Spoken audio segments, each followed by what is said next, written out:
Hey guys, tonight we begin with the cold, rotting, and pitch-black world of medieval dungeons. Those underground pits where justice was optional and torture was a pastime. Hollywood might show chains and shadows, but the reality? It was worse. You wouldn't last the night. Between the filth, the rats, the screaming, and whatever that was dripping on your back, survival wasn't likely. So before you get too comfortable, take a second to like the video and subscribe, but only if you truly enjoy this little corner of quiet storytelling. And feel free to drop a comment with where you're listening from and what time it is. It's always comforting to see people from all over the world drifting off together. Now get cozy, let the day melt away, and we'll drift back together into the quiet corners of the past. You wake up to the sound of dripping, not a poetic drip, no calming cave ambience, no gentle water trickling across ancient stone. This is a fat, wet plop, echoing just enough to make you realize you're in a space far too enclosed for comfort. The darkness is total. Not evening dark, not candle out dark. This is coffin dark, blacker than closed eyes. You try to blink, but the world doesn't change. It's not your vision, it's the place. You move to sit up and instantly regret it. Your back screams, your arms resist, and you hear the unmistakable clink of metal. Chains, actual chains, around your wrists, anchored high, pulling your shoulders into a shape they were never meant to hold. You shift and feel the cold stone wall behind you. Your clothes, or what's left of them, are soaked. You're lying in something. You don't want to guess what. The smell offers a short list anyway. Blood, urine, old meat, and something sour that clings to your nose like guilt. Mold maybe worse. There's a rat nearby. You can't see it, but you hear it scurrying in the dark, claws tapping across stone, nose twitching. It pauses, sniffs, then scurries again. You're not food yet, but you're on the menu, probably as a backup snack. You try to remember how you got here. You were in the village, right? Or a market. There was something about taxes, or maybe the Lord's nephew had a thing for your sister and you said the wrong thing at the wrong time. The specifics don't matter now. In medieval justice, being poor, loud, or unlucky was a punishable offense. Welcome to the consequences. Your head throbs. There's a lump at your temple and something crusted in your hair. You touch it gently and flinch. Blood, maybe. You can't see it, but your fingertips confirm what your skull already suspects. Someone hit you hard. You were dumped here like rotting vegetables. Except vegetables don't scream, and you're pretty sure someone else did last night. You're not sure if they're still here. You shift again, and the chains rattle. The sound is deafening in the silence. You freeze. Wait. Nothing. No footsteps. No guards. Just the steady, rhythmic dripping. Somewhere above you, water leaks through the stone ceiling. Cold droplets hit your shoulder, then your cheek. The wet spot on your clothes grows. You think it's water. You hope it's water. You make peace with the fact it probably isn't. Your cell is small, not that you've seen it. You've just memorized its limits by feel. Stone walls on all four sides, low ceiling. The smell is constant. No airflow down here, no breeze, no fresh anything. It's stale, recycled misery. Every breath brings you closer to becoming part of it. You try to call out, just a whisper. Hello? It echoes. Pathetic. Your voice sounds small and cracked. You try louder, but your throat catches, dry, unused. You cough. The sound bounces, dies. No answer. You're alone. Or you're not. And whatever else is down here just doesn't care. Time doesn't move in places like this. There's no sun, no torches, no bell tower chiming the hour. You could have been here for an hour or a day, or since before your ancestors invented clocks. The only measure of time is how many times your stomach growls and how long you've been suppressing the urge to panic.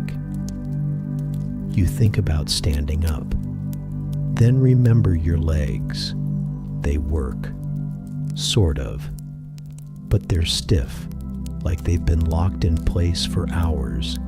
You drag your knees under you, wincing as your joints creak like old wood.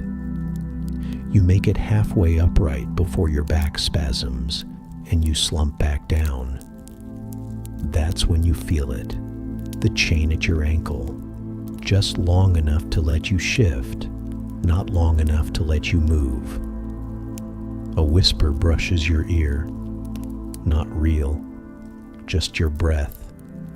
Probably. Still, you don't move for a long time. Somewhere far off, a door creaks open. Not your door, but a door. Hinges scream. Heavy boots echo against stone. Someone's being dragged. Chains clatter. There's a muffled sob, then a scream. Long, raw. It slices the quiet in half and dies suddenly. Cut off, like someone removed the air from the world. Then silence again. You curl in tighter. The chain pulls taut. You can't curl any further. Your arms are going numb. Your feet are wet. Something brushes your toe, and you kick reflexively. You hit something soft. It squelches. You gag. There's something dead in your cell. Has been the whole time. You've been lying next to it, or on it. You can't tell. The smell is no longer just part of the air. It's under your nails, in your mouth, behind your eyes. It's you now. You breathe shallow. Count to 10. Start again. Try not to cry. You won't last the night. You know that. You're just hoping morning finds your body before the rats do. You're not a murderer. You're not a thief. You didn't burn down a monastery, defile a saint's bones, or poison a well. You didn't conspire against the king or insult God. All you did was owe a chicken. One chicken. A scrawny, molting, semi-egg producing mess of feathers that wandered off during a storm and never came back. You explained this politely, then again, less politely. Then you were tied up, slapped, and thrown face first into a pile of hay that smelled like it had dreams once. That was 3 days ago, maybe 4. You've lost track. Your concept of time now comes in rats, drips, and distant screams. Justice, in your case, is a generous term, because in this world, justice isn't about guilt or innocence. It's about power. The Baron owns the land, the wheat, the road, the trees, the sky, and by extension, you. You are property that talks back. And when property steps out of line, when it forgets its place, it gets corrected. You still remember the way he looked at you. The Baron, rings on every finger, wine-stained smile, soft hands that have never touched a plow but somehow feel entitled to everything born from one. His robe had gold embroidery, real gold. He wore a sword for decoration, not defense. His cheeks were red from wine, his eyes bored. You were just a momentary distraction, a peasant with a missing chicken. His steward suggested punishment, and the Baron barely blinked. Yes, yes, take him below. That was your trial. Now here you are, on the other side of the law, which is to say, under it, deep under it, in a hole where fairness doesn't apply and explanations don't matter.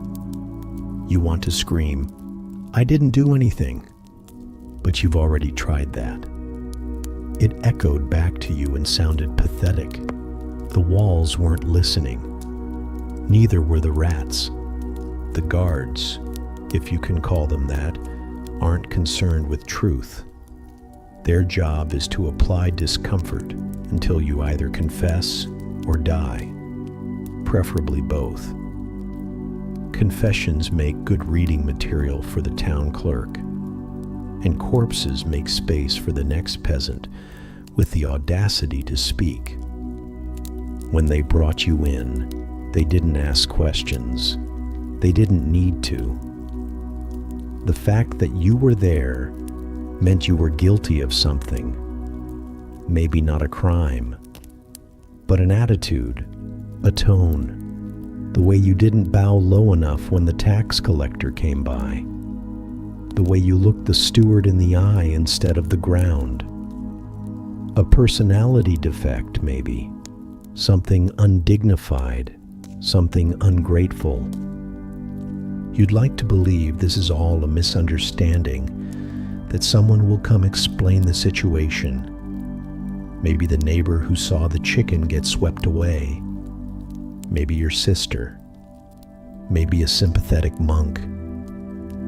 But that hope fades with every minute. Down here, there are no advocates, no visitors, no witnesses. Just you, your regrets, and the faint hope that your stomach might stop growling before it starts eating itself. The man in the cell next to you doesn't talk. You've never seen him. But he groans sometimes, whimpers. His chains rattle at odd hours, and once you heard him singing, not a happy song, just a slurred, broken thing, like someone trying to remember what music felt like before pain took its place. You want to ask him what he did, but you already know the answer. Nothing. Or at least nothing that deserved this. Maybe he fished in the wrong river. Maybe his wife talked too much at market. Maybe his son owed a favor to the wrong knight and vanished. No one ends up here because they're evil. They end up here because they're unlucky. The dungeon doesn't care about innocence. It cares about bodies. Warm ones, preferably. They scream better, bleed better, and when the guards get bored, they need something to poke, something to press, something to dangle by the wrists until it forgets what daylight felt like. You try to remember your last day of freedom, the sun, the bread, the way your back ached from honest labor instead of shackles. It already feels like a dream, a pleasant hallucination you'll never get back to. The air was warmer up there. It didn't claw its way into your lungs. It didn't smell like rot and rat piss. You think about the Baron again, probably feasting now, dripping meat and wine down his chin, laughing at some crude joke. Maybe he's already forgotten you. Maybe you were just Thursday's entertainment, a name scrawled in chalk on a list and wiped away before dessert. That's the worst part. Not the chains, Not the cold, not even the fear. It's the sheer, crushing insignificance of it all. You didn't steal. You didn't kill. You didn't rebel. You just miscounted your livestock. And now you're here, starving in the dark, waiting for a torturer who doesn't need a reason, just a routine. There's a bucket of tools with your name on it, and you're starting to wonder how many toes you can lose before walking becomes optional. You won't get a trial. You won't get a verdict. You'll get a confession, written by someone else, signed in your blood. And if you're lucky, they'll hang you after. If you're not, they'll forget, and you'll rot here, quietly, beneath a castle that no longer remembers your name. The floor breathes, not metaphorically, not in a poetic, tragic way. It actually moves beneath you, slowly, warm in patches, pulsing in others. You told yourself it was just the damp stone, or your imagination, or maybe the fever that's been quietly cooking your brain since the second hour. But no, it's alive, or at least it's hosting things that are. You shift your weight, and something squishes. You freeze. Whatever it was is now coating your hip, your elbow, maybe your ribs. It seeps through the shredded cloth you still generously call a shirt. You want to move, you really do. But you also don't want to disturb whatever ecosystem you've accidentally become part of. You've been here long enough to know the dungeon floor isn't just where you sleep. It's where you merge, slowly, cell by cell. There's mold, so much mold, in colors you can't name and textures you regret touching. It grows freely, enthusiastically, as if this place were a sacred greenhouse for microbial nightmares. You tried brushing it off once, early on. Your fingers came back slimy. The patch just reappeared the next day, fluffier, bolder, like it had taken the gesture personally. Then there are the maggots. You don't know where they come from. Probably the ceiling, possibly the other inmates, maybe even the walls. They appear in clusters, squirming like animated rice, tucked into the crevices between stone tiles and the folds of whatever rotten straw still clings to your bedding. Not that you have bedding. You have what used to be straw and now functions as a sort of damp mulch that occasionally twitches. The rats are bolder. You've named 3 of them. Not out of affection, just necessity. If you know their names, you can pretend they're not random. One is missing an eye. One drags a back leg like it owes him money. One is probably pregnant.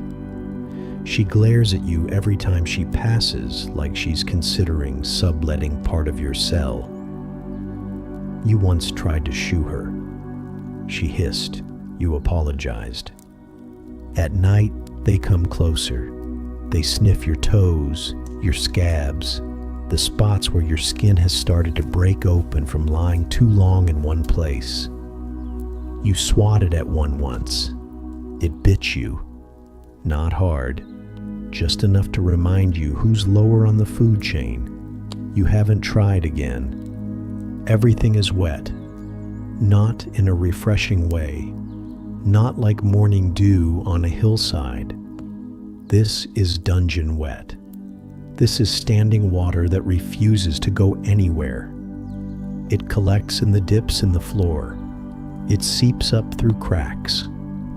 It drips from somewhere above that you can't see and wouldn't want to.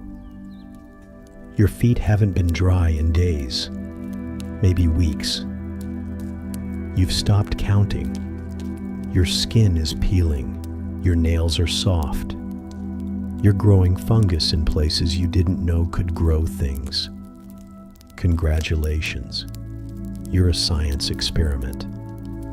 The smell is worse. It's not one smell. It's layers.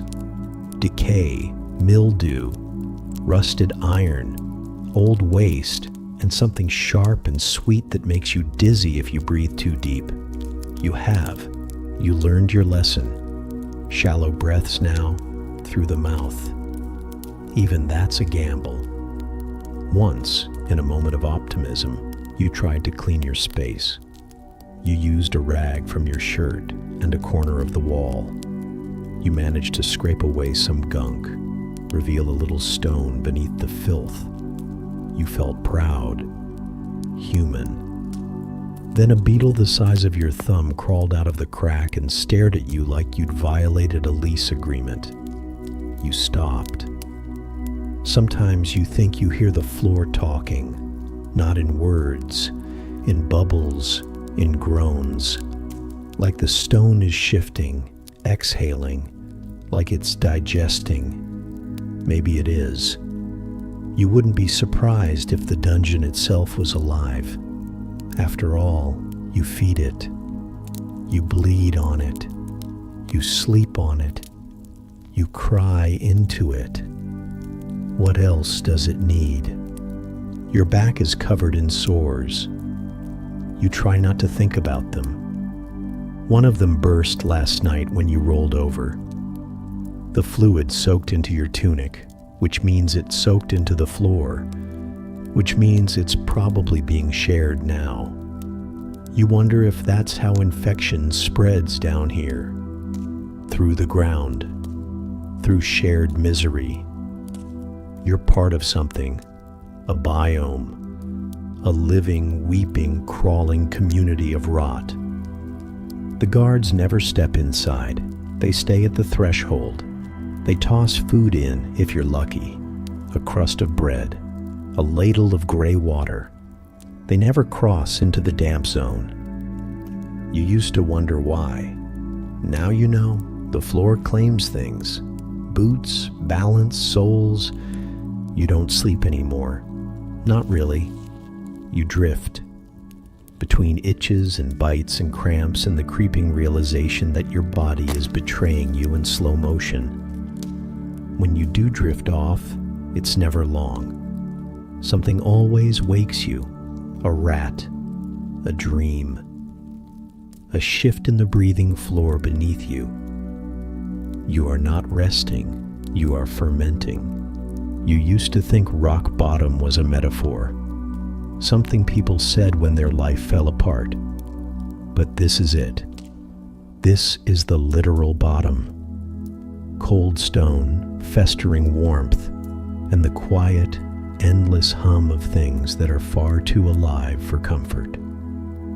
You lie still, knowing you're already infected, and you hope, foolishly, that it kills you before something else does.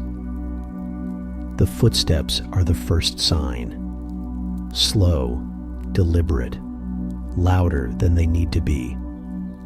Not because the guard is in a hurry, but because he knows you can hear him. You're supposed to.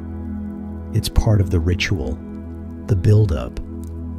Fear is the appetizer. The pain comes later. You press your back against the slime-coated wall, as if that will help. As if pressing yourself into a pile of mold and rat urine will somehow make you invisible. It doesn't. The footsteps keep coming. Closer now, with that lazy rhythm of someone who has nowhere else to be. You hear keys, metal scraping metal, a lock grinding. Then the door creaks open like it's in a stage play written by a sadist. Torchlight spills into your cell. It blinds you. You haven't seen real light in days, maybe longer. It burns your eyes. The silhouette standing in the doorway is massive, not muscular, just heavy, like a bag of wet meat stuffed into a guard's uniform. His boots squelch when he steps inside. Even he can't avoid the living filth that carpets your floor. He doesn't speak, just reaches for you. You try to crawl away. The chain catches your ankle. You fall flat, cheek pressed against the cold stone, shoulder twisted, something sharp digging into your ribs. You scream, not because of the pain, but because you already know where this is going, and you are not ready. He grabs your arm, hauls you up like you weigh nothing, and drags you into the corridor. You don't resist. Not because you're brave. You just learned in Chapter 1 that fighting back makes it worse. Much worse.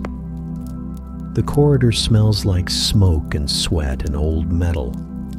It's lined with tools, not hanging neatly on pegs, not labeled or polished, just scattered, dumped in buckets, smeared with something that looks like rust and probably isn't.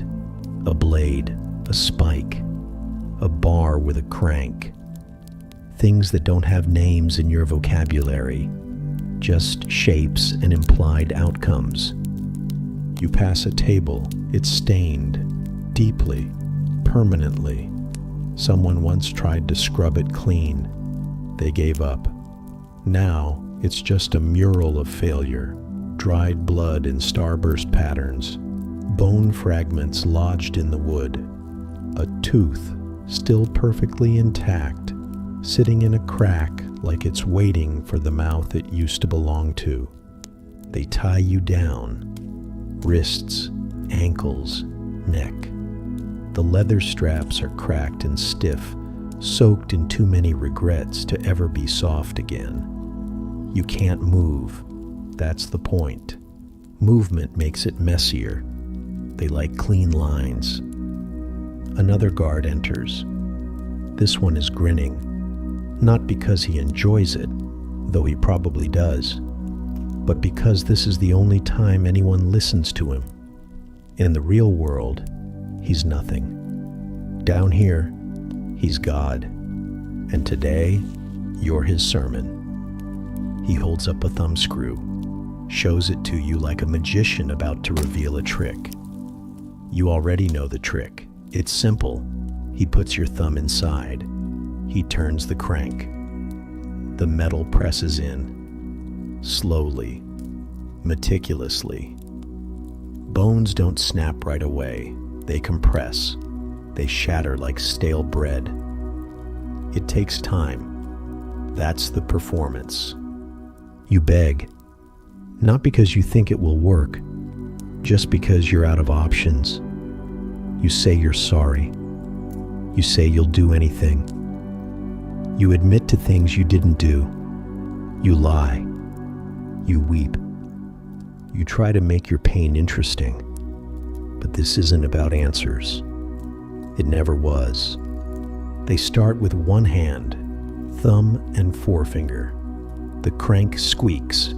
You feel pressure, then heat, then something pops. Not loudly, just a soft, wet crunch. The kind of sound you never forget, even if you somehow survive. You scream. Of course you do. You scream until your voice is a rasp, until your throat bleeds from the inside, until you sound less like a person and more like a broken hinge. They stop. Not because they're done, just pacing themselves. Next comes the pear. It looks almost elegant. A shiny metal bulb with a twist handle and delicate flanges. But it's a lie. The pear doesn't belong in fruit baskets. It belongs inside people. Mouth, rectum, vagina, dealer's choice. It goes in small, then opens, wide, until something tears, until something bleeds, until something stops working. They don't even ask where it should go. They just pick. You try to shut your mind off, try to leave your body like it's a bad room in a worse inn, but it keeps dragging you back, every nerve firing, every tendon screaming, every part of you desperately wishing to be anywhere but here. You pass out. Not for long. They don't allow that. Cold water, a slap, a hot iron near your face. You wake up wishing you hadn't. The pain is waiting. Patient, consistent, reliable. It hasn't gone anywhere. Eventually they stop. Maybe they got bored. Maybe someone else screamed louder. Maybe they need a break. Doesn't matter. They untie you and drop you on the stone like a sack of spoiled meat. You crawl back to your cell. Or maybe they drag you. It's all a blur now. Torchlight, laughter, the clank of tools being cleaned for the next performance. You lie back on the breathing floor, fingers bent wrong, joints swollen, something inside you leaking that shouldn't be. And you realize this wasn't punishment, it was orientation. The first course in a long, slow banquet. Torture isn't the end here. It's just the beginning. You're starving. Not the kind of hungry you used to complain about after skipping breakfast. Not the I could eat a horse kind you joked about at the tavern. This is deeper, hungrier. It's your bones creaking every time you move. It's your stomach folding in on itself, chewing through the last scraps of dignity you thought you still had. It's hunger as a religion, devouring, all-consuming, holy in its single-mindedness. You try not to think about food. That makes it worse. But your body doesn't listen. It reminds you, with images, a heel of bread, crusty and warm, an onion roasted over fire, even the taste of thin cabbage soup, the peasant's luxury, haunts your tongue like a memory of a lover you'll never see again. You lick your lips. There's nothing there but dust and dried blood. Your cellmate, if he's still alive, hasn't moved in hours. He groaned once earlier, a wet, gurgling sound, and then went silent. You've started counting the sounds in your head, not because it helps, but because silence feels like death. And you're not quite ready for that. Not yet. Not until after dinner. Dinner. Right. That's generous. At some point, there's no pattern, no time, just eventually, a guard appears at the door. He doesn't look at you, just opens the hatch and tosses something inside. It lands with a thud that echoes across the stone like a slap. You crawl to it on elbows and knees. You don't have the strength to walk. You barely have the strength to care. It's bread. Or something bread adjacent. A lump of crust with a texture somewhere between tree bark and sun-dried leather. You reach for it but pause. It's moving, slowly, subtly, wiggling, just enough to make you question whether the hallucinations have started early today. You poke it. A maggot falls out. You watch it squirm on the stone. Then two more tumble out from the underside, wriggling like rice in heat. One disappears into the straw. The others stay close to the crust like loyal guardians. You hesitate. You consider your options. Option 1, eat it. Try not to chew too hard. Try not to think about the soft crunch. Try not to gag when something bursts. Option 2, don't eat it. Sit quietly. Let the hunger evolve. Let your body start chewing its own insides. Let the dizziness take you to a dream where you're feasting on illusions. Then wake up to the reality of your own fingers in your mouth. You eat it. You tell yourself you'll just eat the clean part. There is no clean part. You tell yourself you'll eat around the movement. That's impossible. It's already inside. You stop thinking. Bite, chew, swallow. Bite, chew, swallow. Tears leak from your eyes, not because of the taste, but because part of you just died. The part that used to care. When it's done, you wipe your face with a sleeve that smells like everything you never want to smell again. You sit back, wait for the nausea. It comes quickly, but you've trained yourself not to throw up. That's wasteful. You learned that on day 2. The hunger fades, not gone, just muted.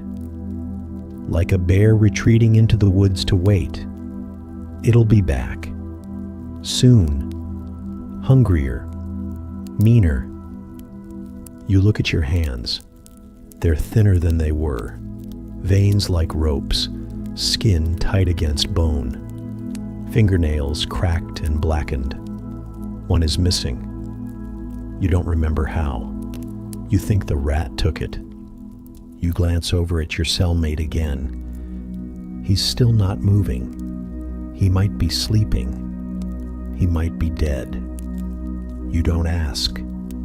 You don't want to know. Because if he is dead, that's another option. One you don't want to think about yet. But it's there. A backup plan. A horrible, last resort, never say it out loud plan. You press your back against the wall, slowly. The stones are cold, always cold. You close your eyes and try to remember what warmth feels like. Not fire. Warmth. A full belly. A blanket. A face smiling at you from across a table. You remember a meal. Vividly. Roasted turnips with butter. Stolen from the Lord's kitchen. You ate them in the woods with your sister, laughing at nothing. Crumbs on your chin. You told her it was the best meal you'd ever had. You were probably right. That memory is all that's left now. The butter, the warmth, her voice. Your stomach growls again. It doesn't care about memories. You try to sleep, but your body twitches. The hunger has rewired your nerves. You dream of food, but it turns to ash in your mouth. Or worse, something moves, something wriggles. You wake up chewing your sleeve. You spit it out. You lie there, staring at the ceiling you can't see. The weight of your own body pressing into your bones like stone. The rats shuffle near your feet. You don't kick them away this time. If they want a bite, they'll take it. Let them. You already did. At first, the rats stayed away. Skittish things, darting in and out of shadows, their claws ticking against the stone like whispers. You watched them from a distance, if 2 feet could be called that, while you huddled in your corner, still clinging to the idea that you were human and they were not. But something changed. Maybe it was the way your scent changed. Riper, slower, closer to death than life. Maybe it was the fact that you stopped swatting. Or maybe they just got tired of waiting. Either way, the rats have stopped being afraid. They come in pairs now, sometimes 3s. They move with purpose, not panic. They approach your body the way a noble approaches a feast, casually, arrogantly, with confidence that the meal will not object. One of them, the limping one you've named Scratch, always leads the way. He's missing fur along his spine. Looks like he's been burned or chewed or both. He doesn't blink when you make eye contact. He just watches, like he's reading you, measuring you, deciding how much longer to wait. You try to kick him. Your leg jerks an inch. The chain clinks. Scratch doesn't move. He knows. They all know. You're not a threat. You're an offering. It happens while you're drifting, not sleeping, just caught between a dream and the dull ache of awareness. You feel something at your foot, a soft weight, the pressure of tiny paws. You open your eyes, and there it is, on your ankle, sniffing, prodding, exploring. You twitch instinctively. It doesn't run. It glances up, twitches its nose, and continues. You stay still, not by choice, just by inability. Your limbs are heavy. Your back is fire. Your fingers no longer answer commands. You feel like your body is made of wet parchment, thin, tearable, already halfway gone. The rat reaches your calf.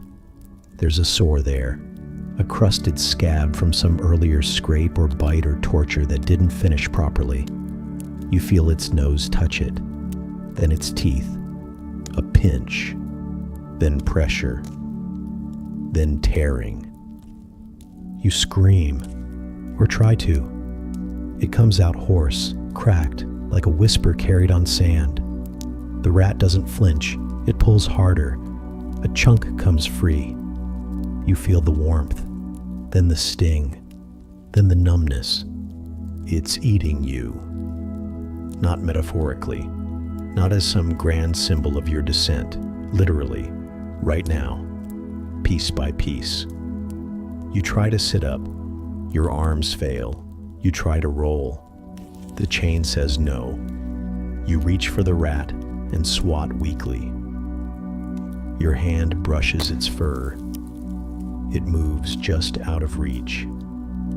Not running, just repositioning, like a surgeon adjusting his tools. Another joins, then a third. They circle. They nip. You can't fight them all. You can't fight one. You curl in tighter, but it's no use. Your body is open for business, and the rats are ready to invest. You try to remember if this happened to someone else. Some story you heard. A villager dragged away by rats. A criminal stripped to bone in the sewers. You always thought those were myths, or at least exaggerations. Something told to scare children. Turns out the truth is worse, because when it's your body, your flesh, your nerves screaming, it's not myth. It's lunch. Scratch moves toward your hand. You keep it tucked under your side, pretending that makes it safe. It doesn't. He sniffs your fingers, pauses, then bites your thumb. Not hard, not to maim, just to test. A taste test. You flinch, finally managing to yank your hand back. The movement drains you. Sweat beads on your neck. Your stomach turns. You feel dizzy. The air smells like iron and filth. You hear the rats whispering and squeaks, planning, coordinating. Or maybe that's just the fever talking. There are sounds in the corridor, a scream, a laugh, a clang. None of it matters here. Here, it's just you and the rats, the real guards of this place, the ones who don't forget, who don't forgive, who don't get bored. One rat is crawling across your chest now. You let it.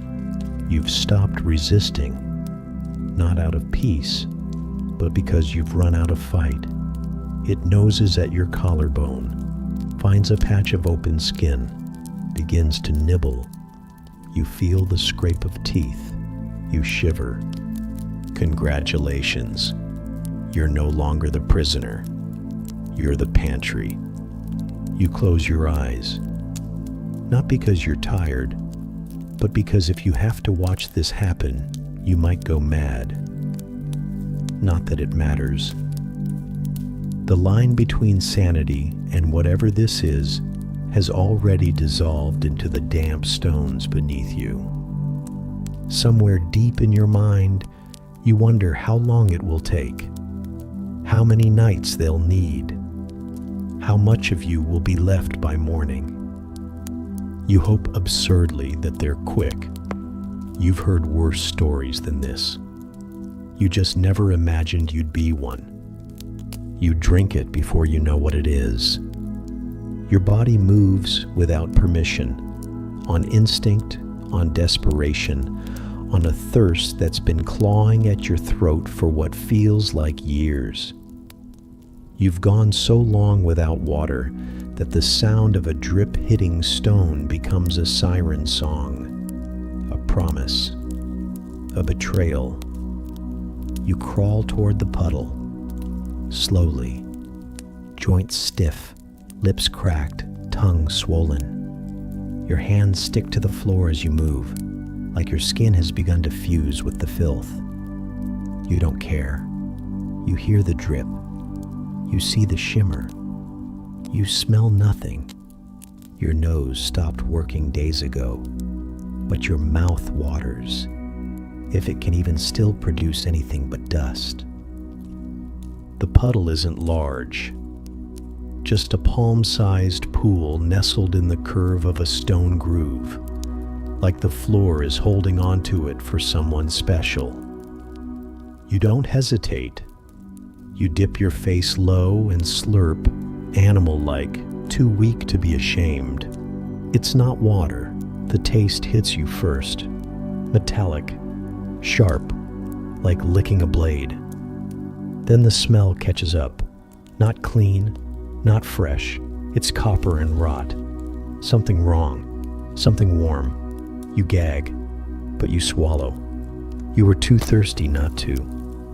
Your stomach tightens. Your throat burns. You spit, but it's too late.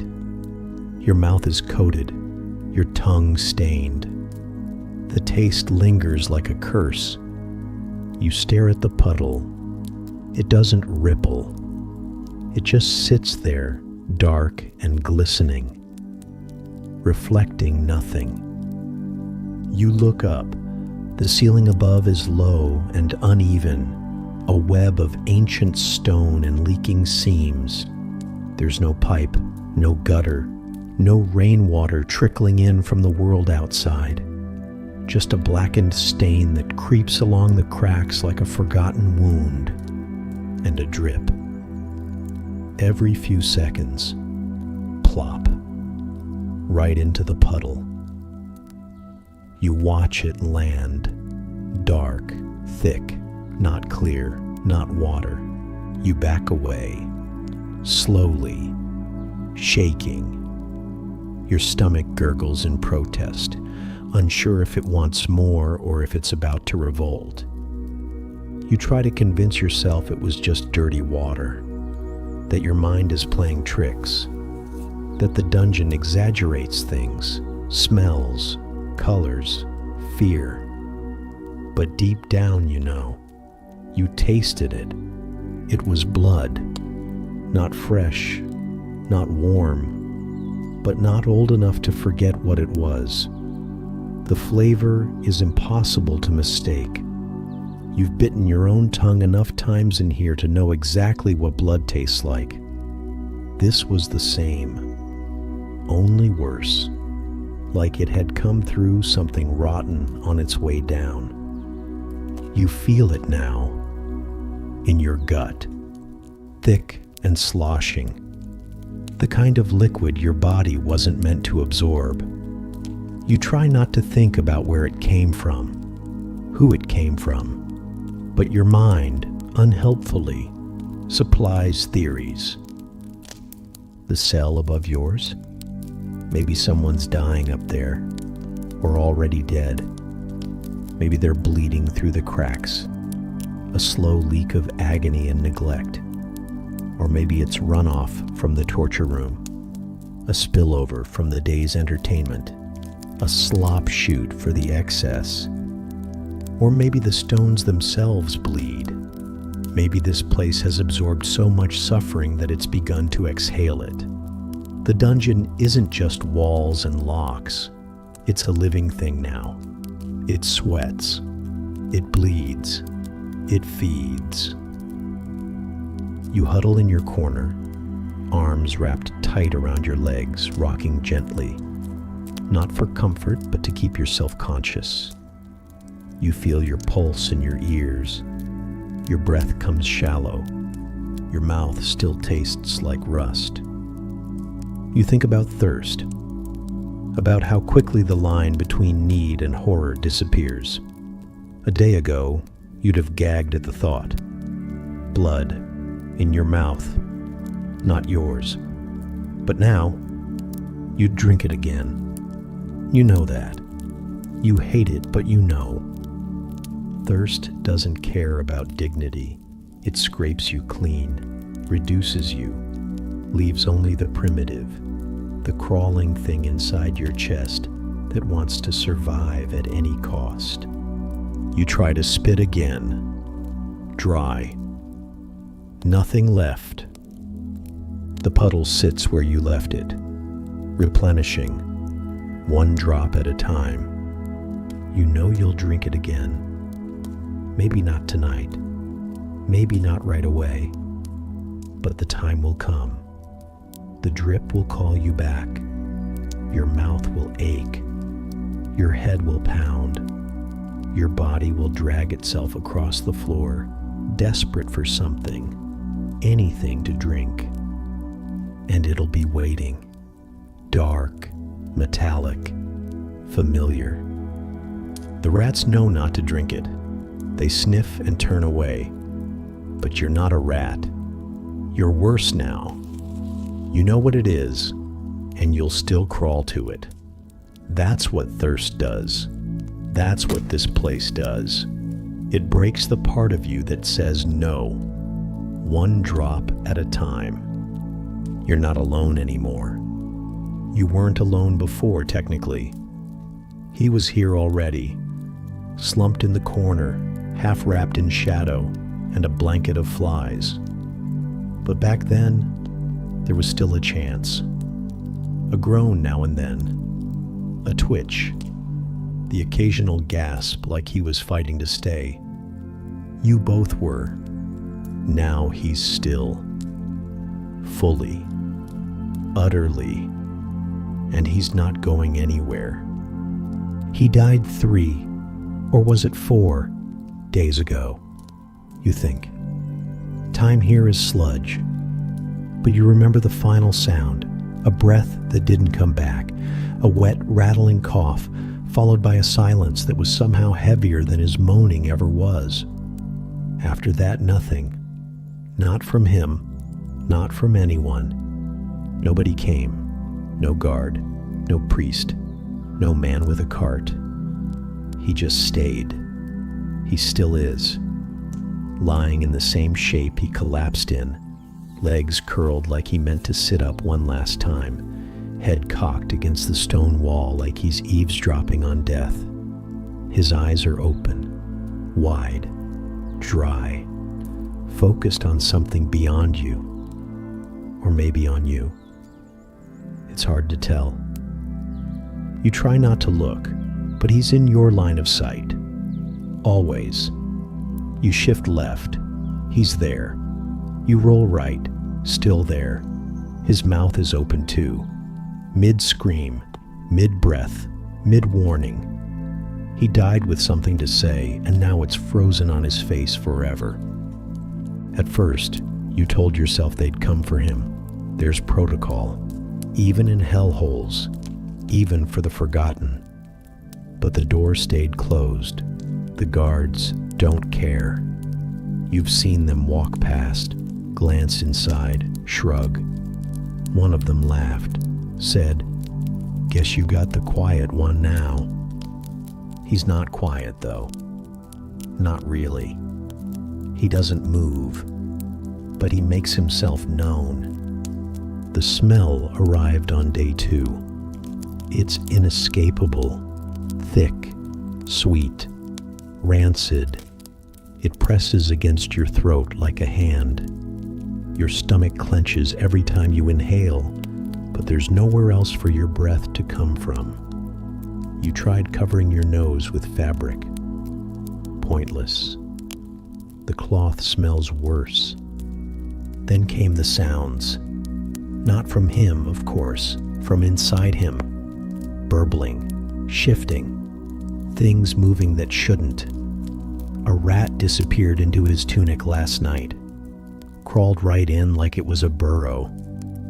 You didn't see it come back out. You wonder what he was like before. You barely spoke. He was already fading when you arrived, muttering nonsense, scratching his leg raw, rocking back and forth like he was winding down. You tried once to ask his name. He just blinked. Or maybe that was a spasm. You never got an answer. Now he's watching, always. His body might be collapsing inward, skin bloating, mouth stiffening, but his gaze is fixed, like he's waiting for you, for your turn. Sometimes you catch yourself whispering to him, not words, just noise, a way to fill the space, a sound to remind yourself you're not already where he is. You don't know why you do it. He doesn't answer, but it feels worse when the silence stretches too long. You've started to see things. Out of the corner of your eye, his hand twitches, his head tilts. You blink and he's still again, dead again. But for that split second, you swear he moved, that he's faking. Or maybe death is just slower here, like everything else. You had a dream last night. You were lying next to him, not in the cell, in a bed, a real bed, with sheets. His hand was on yours. His eyes were closed. Then he turned and smiled, and his teeth fell out one by one. You woke up screaming into your sleeve. You try not to sleep now. Sleep brings dreams. Dreams bring him. He's changing, decomposing. You don't need a scholar to tell you that. The skin's different, looser, slipping in some places. His shirt is stained dark from whatever is leaking out of him.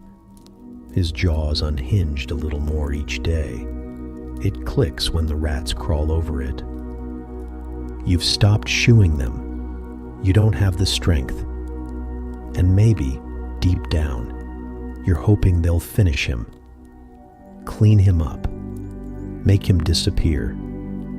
But they don't. They're delicate with him, like they know, like they're waiting too. The worst part isn't the smell, or the bugs, or the sounds. It's the comparison, because you're not that different now. You caught your reflection once in a puddle that wasn't blood. Your cheeks are sunken. Your skin has gone that same waxy gray. Your hands tremble. Your mouth hangs open when you're not paying attention. Just like his. You're not roommates anymore. You're mirror images. Two different stages of the same process. He died last week. You die slower, more gradually. But you're both heading in the same direction. And he just got there first. And every time you wake up, stiff and sore, limbs cold and vision blurry, you glance over and see him, still waiting, mouth open, eyes locked, like he knows, like he's just biding his time until you lie down beside him for good. He died 5, maybe 6 days ago, long enough for the smell to settle into your lungs, short enough for the warmth of his last breath to still haunt the air. You didn't hear him die. It wasn't dramatic. No screams, no thrashing. Just one moment he was coughing in the corner, and the next, still. You'd noticed he'd stopped blinking first, just sat there with his head tilted like he was listening to something. Then he started to slump, slow, sinking into himself, like his body had finally gotten the message that escape wasn't coming. You watched for an hour before you let yourself believe it. Even then you waited. People in this place jerk suddenly sometimes for hours after they've stopped being people. He slumped in the corner now, same spot, same position, legs folded beneath him, back crooked like he leaned too far and forgot how to straighten. One hand lies flat on the stone, the other's curled around nothing. His mouth is open, not wide, just enough to make you wonder if he died mid-sentence, mid-breath, or mid-beg. His eyes are open too, dry and unblinking, staring. At first you tried to avoid looking. It felt wrong, like you were intruding. But you can't help it. He's in your eye line no matter where you sit. And you've started to notice little things. How his pupils haven't changed. How his lips are cracking at the corners. How his jaw has slackened more each day. He hasn't been removed. No one's come. No guard, no cart, no grunt with a shovel. They just left him, like trash, like compost, like he's already part of the floor now, and maybe he is. You think the stone beneath him has gone darker, wetter, a slow absorption, like the dungeon is drawing him in. The rats noticed first. 2 of them started circling his feet by the second night, not eating, just investigating. One crawled over his thigh, paused, then left. You expected more, a feeding frenzy, but it's like they know something, like he's not quite ready, or they're waiting for you to look away. You sleep facing the wall now. You don't sleep well. The dreams are worse when you turn your back to him. In them, he moves. Sometimes he stands. Sometimes he whispers. Once he crawled over and took your hand in his, cold, cracked, familiar. You woke up and your fingers were stiff. You'd been gripping something. You don't know what. You've tried to talk to him. Once, maybe twice. Not a conversation, just a word or two. Sorry, or you still in there? He never answers, but you keep expecting him to. The silence after you speak is too loud, like he's choosing not to respond. His smell has changed. At first it was just rot, meaty and sour. Now there's something sweeter, sickly, heavy. You breathe through your mouth, but it still coats your tongue. You think it's in your skin now. You're rotting by association. You tried covering him once, ripped a piece of your shirt and laid it over his face. It stayed for half a day. Then it slipped, or something moved it.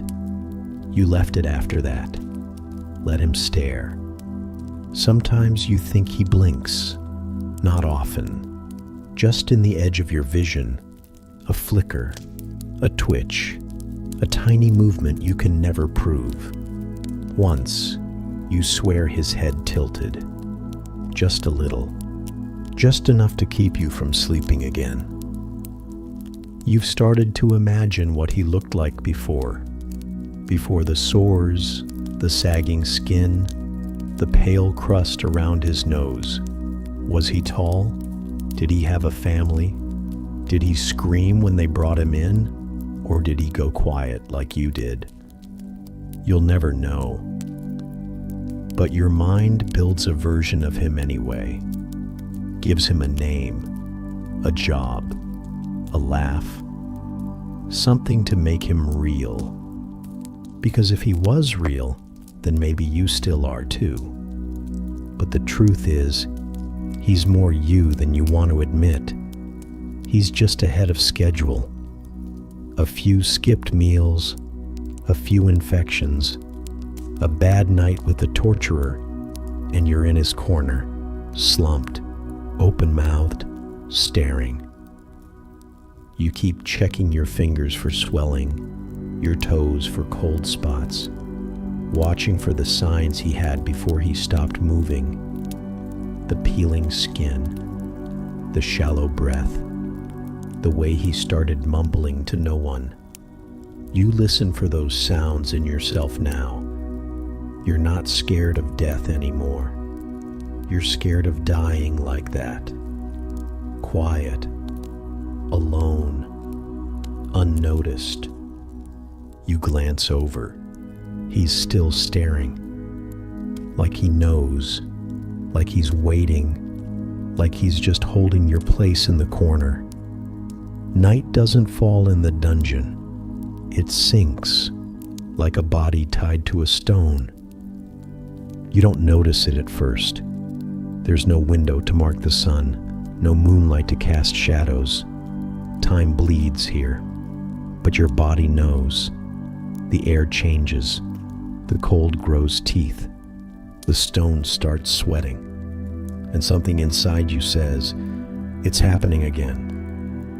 Midnight, probably. Or close enough.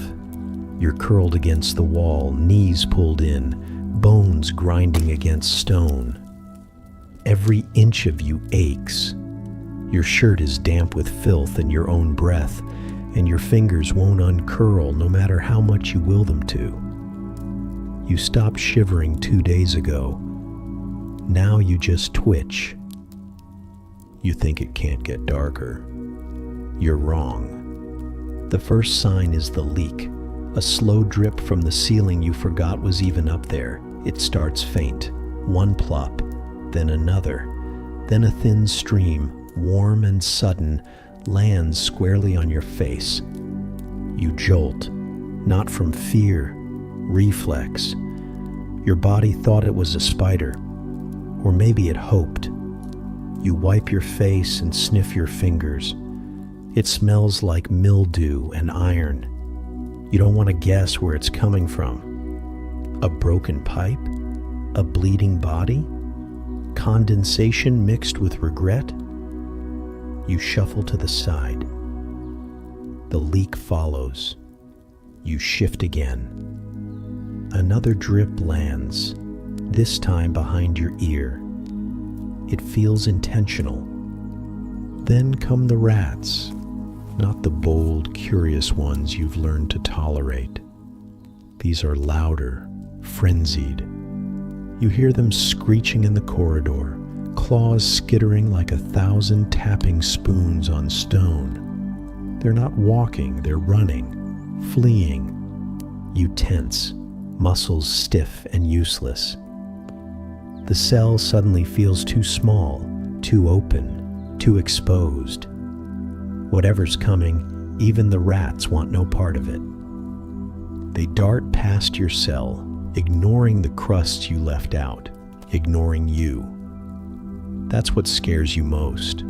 They've stopped seeing you as food. Now you're just collateral. Then it starts. The knocking. Not from the door, not from the corridor, from below. A slow, deep thud, like a fist against hollow stone. Then another, rhythmic, deliberate, like something is moving beneath the dungeon floor, pacing in a circle, dragging something heavy with it. Or maybe it's digging. Upper. You press your hand against the stone beneath you. It vibrates. Just a little. Just enough. You try to tell yourself it's the fever, or maybe the hunger hallucinations again. But no. You've hallucinated before. Hallucinations don't make dust fall from the ceiling. The dead man in the corner doesn't move, but you feel like he's listening too. Like he's suddenly more aware than you are. Like the knock is meant for both of you. You hold your breath. Thud. Thud. Silence. Then, from somewhere far beyond the wall, a groan. Not human, not quite. It scrapes against your spine like a blade. You bite your tongue to stay quiet. You don't know why. It already knows you're here. You wish you could cover your ears, but your hands are busy gripping the ground. Not to brace yourself, but to anchor. You feel like the floor might drop out, like the cell might open downward and reveal something older than stone waiting beneath. More water drips from above, faster now, pattering against your back, your hair, your open mouth when you gasp too suddenly. You wipe it off and find something dark on your fingers. It's not water. It's too thick, too red. You don't scream. You've learned that lesson. Screams only tell it where you are. A breeze blows through the crack beneath your door. Cold. Wrong. It smells like decay and old fire. Not fresh air, not hope. Just change. Then silence again. No more rats, no more knocks. Just the sound of your breath. Shallow, thin, scared. You wait. Minutes pass. Or hours. The puddle at your feet grows. The air curdles. Your legs cramp. Your eyes start to close. And just when you think it's safe to exhale, something shifts in the wall.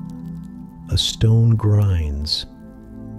Not much, just a fraction of an inch, but you hear it. Something moved. Inside. You stare at the spot, willing it to be your imagination. But it's not. You know it. The dungeon has many levels. You've heard the screams come from deeper places. You just never thought they'd come up. You curl in tighter. You press your head against your knees. You whisper something, not a prayer. Just a sound. A human sound. Something to prove to the dark that you still exist. And the ceiling drips, and the floor vibrates, and the silence grows teeth. It starts with a shiver, not a full body shake, just a little twitch in your shoulder, like your muscles are getting bored.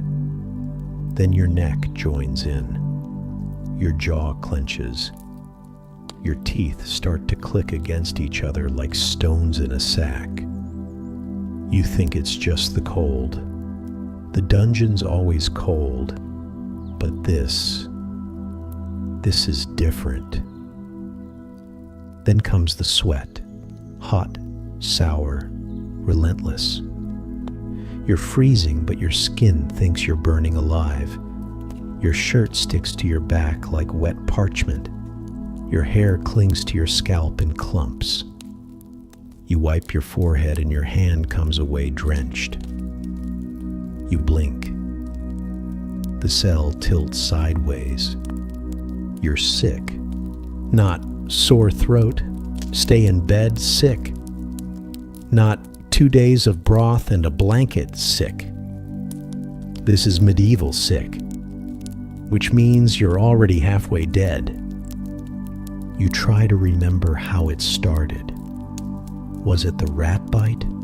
The moldy bread? The puddle that definitely wasn't water? Doesn't matter.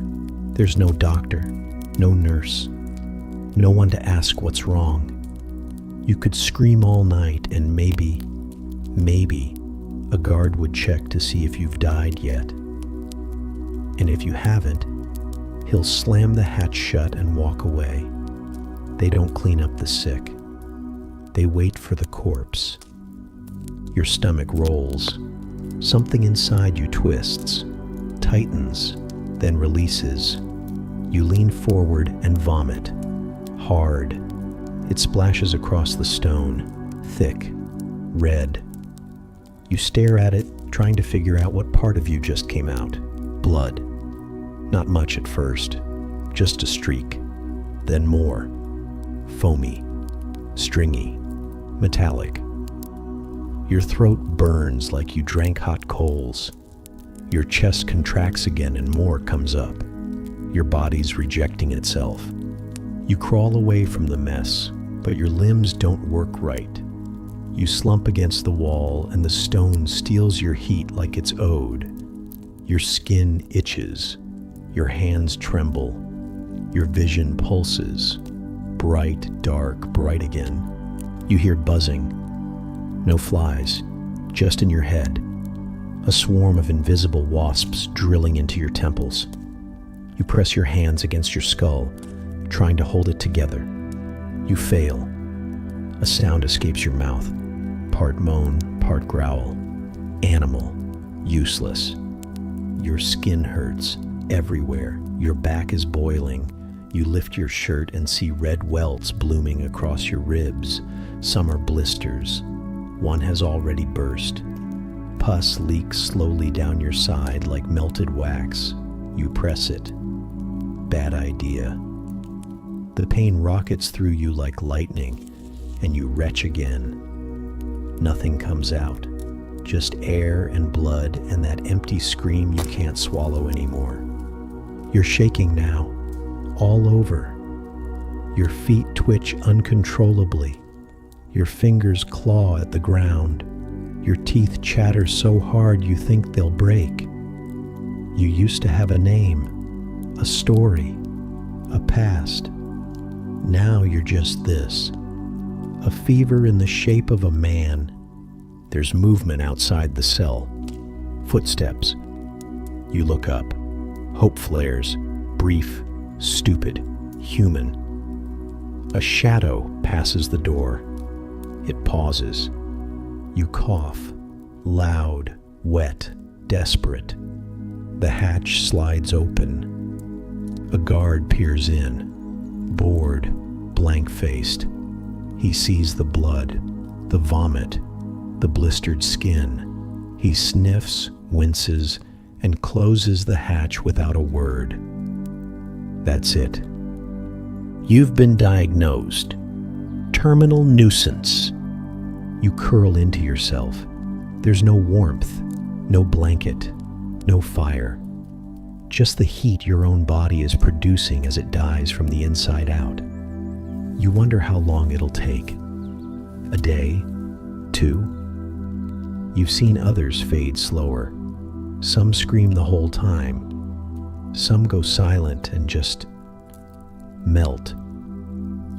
You're not sure which you'll be. You try to think of penicillin, of medicine, of soft beds and cool compresses, of someone placing a hand on your forehead and whispering, "You'll be okay." But that's fantasy. Fiction. Penicillin won't exist for another 600 years, and even if it did, you're not important enough to receive it. You're a peasant, a prisoner, a ghost in progress. Your breath grows shallow. You suck in air through clenched teeth. Every inhale burns. Every exhale leaves a rattle in your chest. The kind of sound you've heard before from other corners of the dungeon, right before the coughing stops. Your cellmate is still in his corner, watching, mouth open, eyes locked, waiting.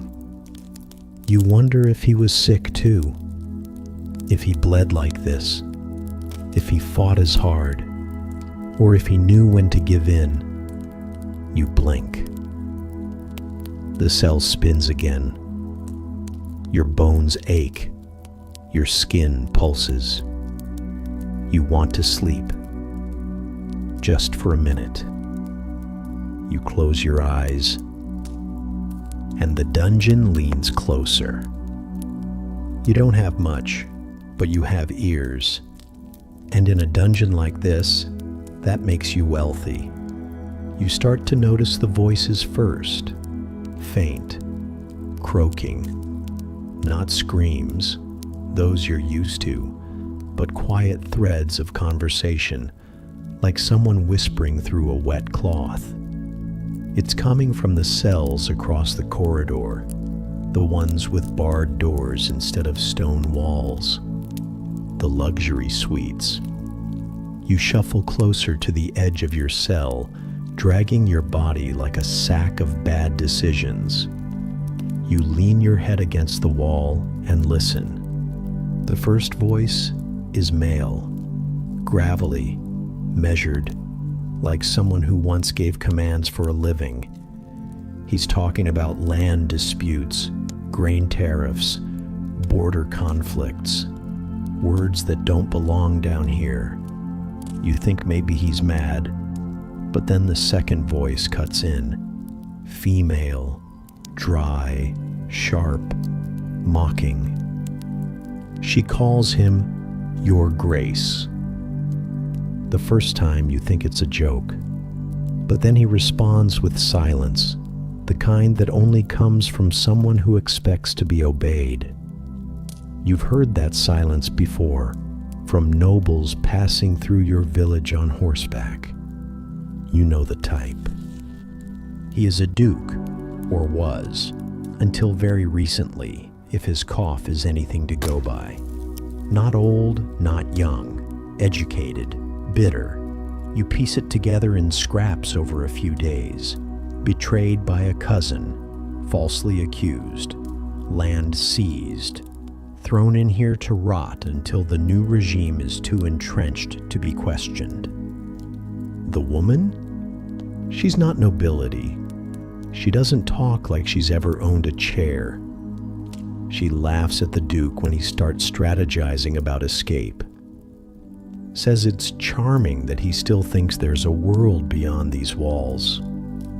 She claims to be a healer, not a real one. Well, maybe a real one, but that's the problem. Apparently, she made the mistake of curing a lord's daughter after the priest's blessing failed.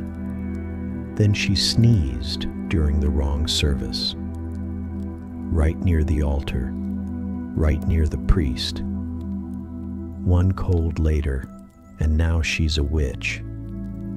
You believe her. Not because she sounds magical, but because she sounds like every sharp-tongued midwife your village ever warned you about. She doesn't believe in curses, but she believes in vengeance. She says it tastes better when served through a keyhole. You never see them. The cells are staggered, built deliberately to prevent eye contact, but you hear them every night, talking, arguing, remembering. The Duke recites poetry when he thinks she's asleep. She never is. She corrects him. Sometimes she sings. Not well, but with the kind of voice that knows it won't be silenced. You don't join in. You never speak. Not out loud. You just listen. They don't know you're there, or if they do, they haven't acknowledged it. Maybe they think you're dead. Or maybe they just know better than to invite another ghost into the circle. Still, their words creep under your skin. Stories of court intrigue, failed revolts, secret affairs, backroom deals. You start to understand how fragile the world above really is. One bad harvest, one jealous noble, one wrong sneeze, and you're here.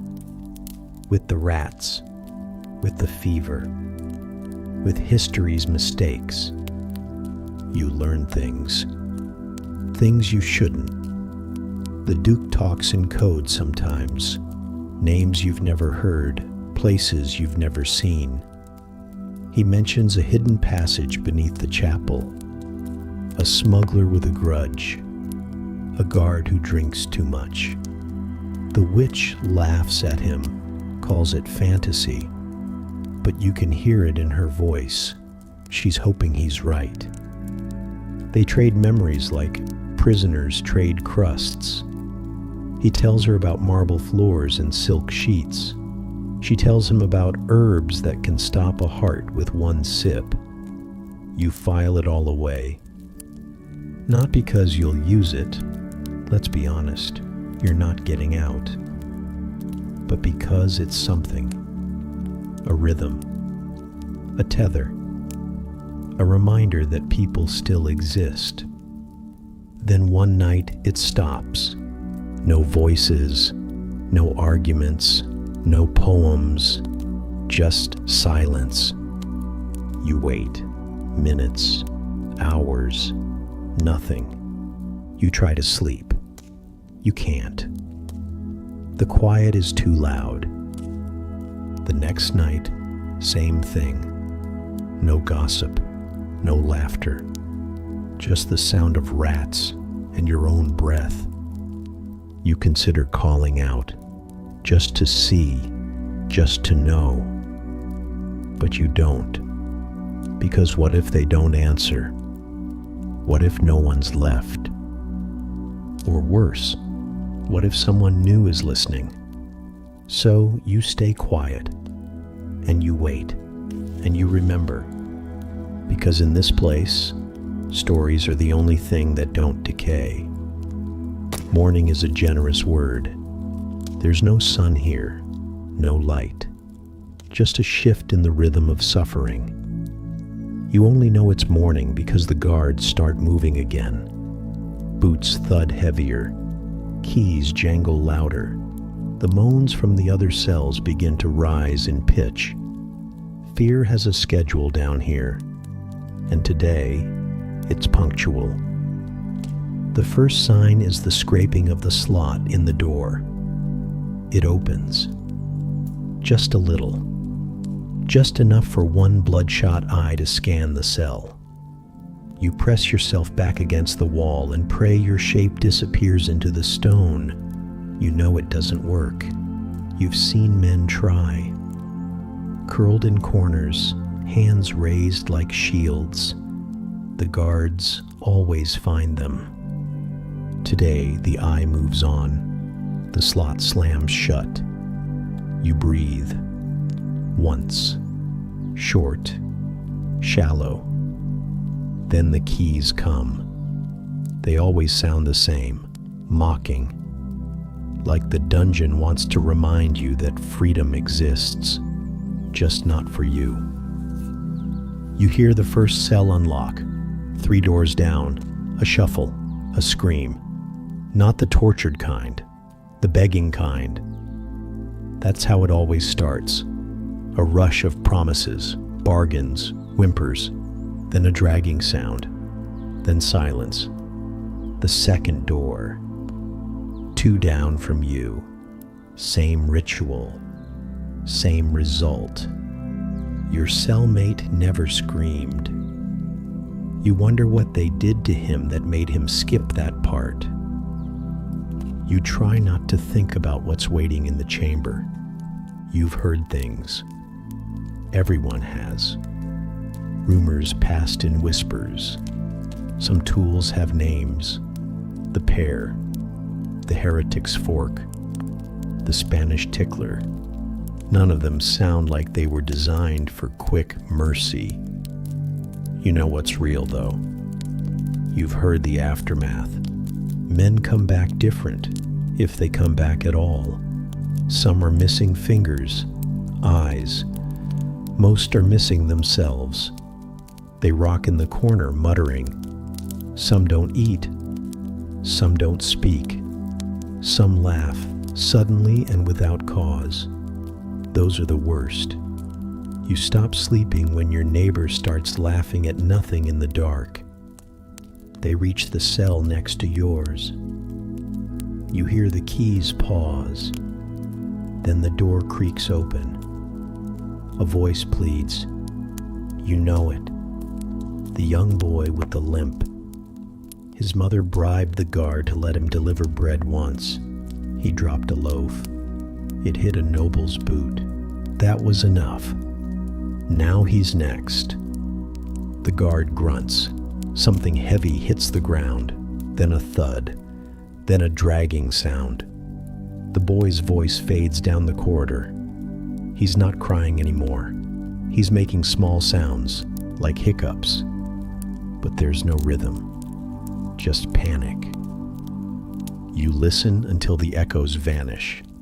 Then nothing. Now it's your turn. Or it isn't. You wait. Your cell stays locked. You should be relieved. You should thank whatever God still listens down here. But you don't. Instead, you feel something worse.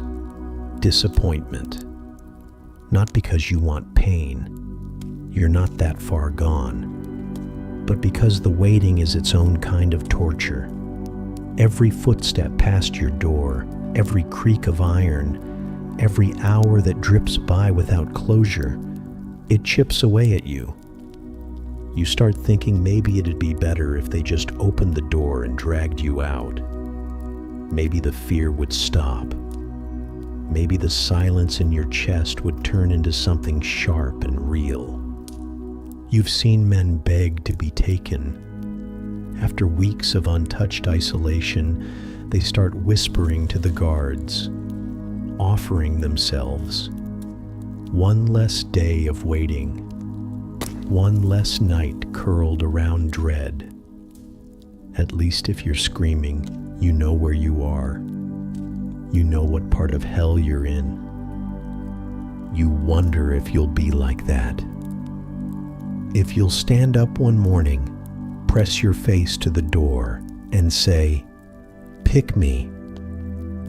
But they don't. Not today. Today, you stay in your box. Listening, imagining, deteriorating.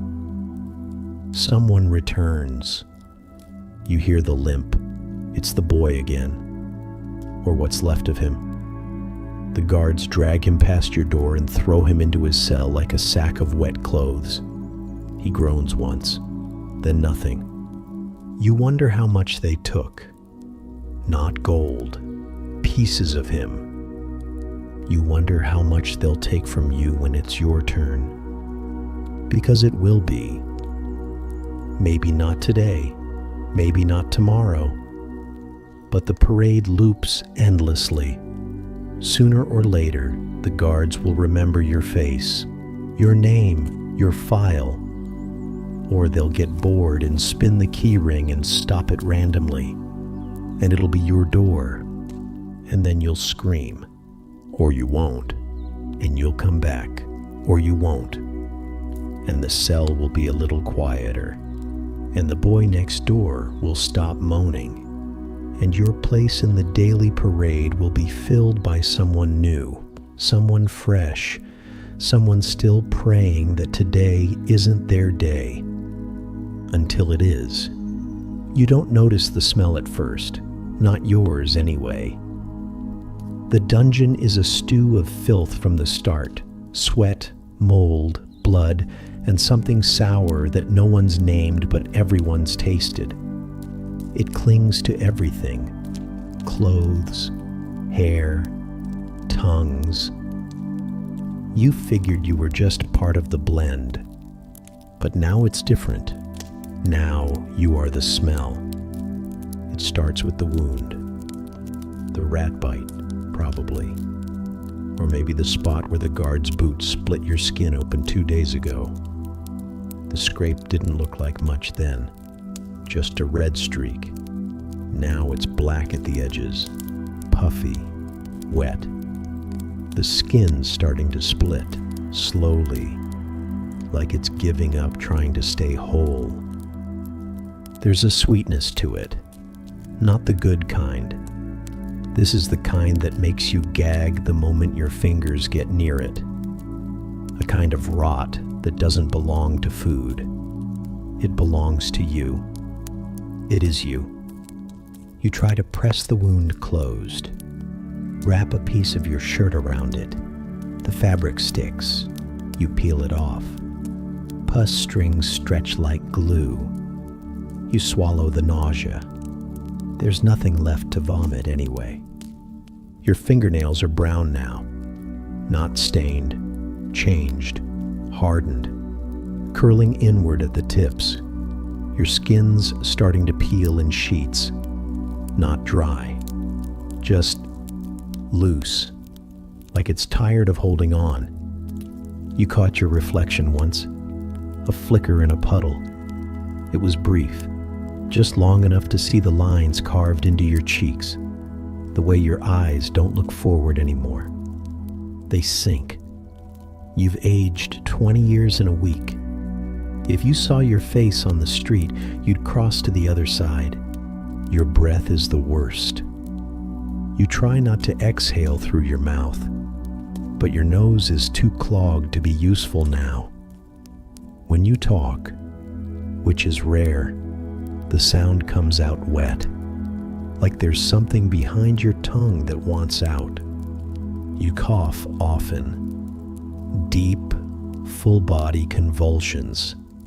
Sometimes blood, sometimes chunks. You don't know from where. You stopped carrying around the time you realized you couldn't tell which pain came from inside and which came from the outside. The guards have noticed. They don't come near your cell anymore. Used to be they'd pass by, spit, maybe throw a crust. Now they walk faster when they see your door. One covered his nose last time. Another laughed and called you the Plague King. You weren't trying to earn a title, but you've got one now. Even the rats give you space. Not all. Some still nibble, but others circle wide, sniff, and back away. You think that's the clearest sign something is truly wrong. When even vermin decide you're not a meal, they're just waiting for you to turn into one. You haven't bathed in months? You don't know. Time doesn't pass down here. It melts, pools, rots, like everything else. You can't remember the last time water touched your skin, not counting the puddles you collapsed into, not counting the leaks from above that sometimes drip straight into your ear. Your clothes are stiff, crunchy. You shift and flakes fall off your sleeves. Some are scabs. Some are mold.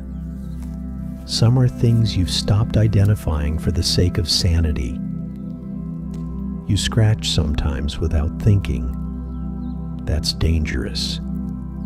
The last time you did, a layer of skin slid off like wet bark. Beneath it was something gray. You didn't check again.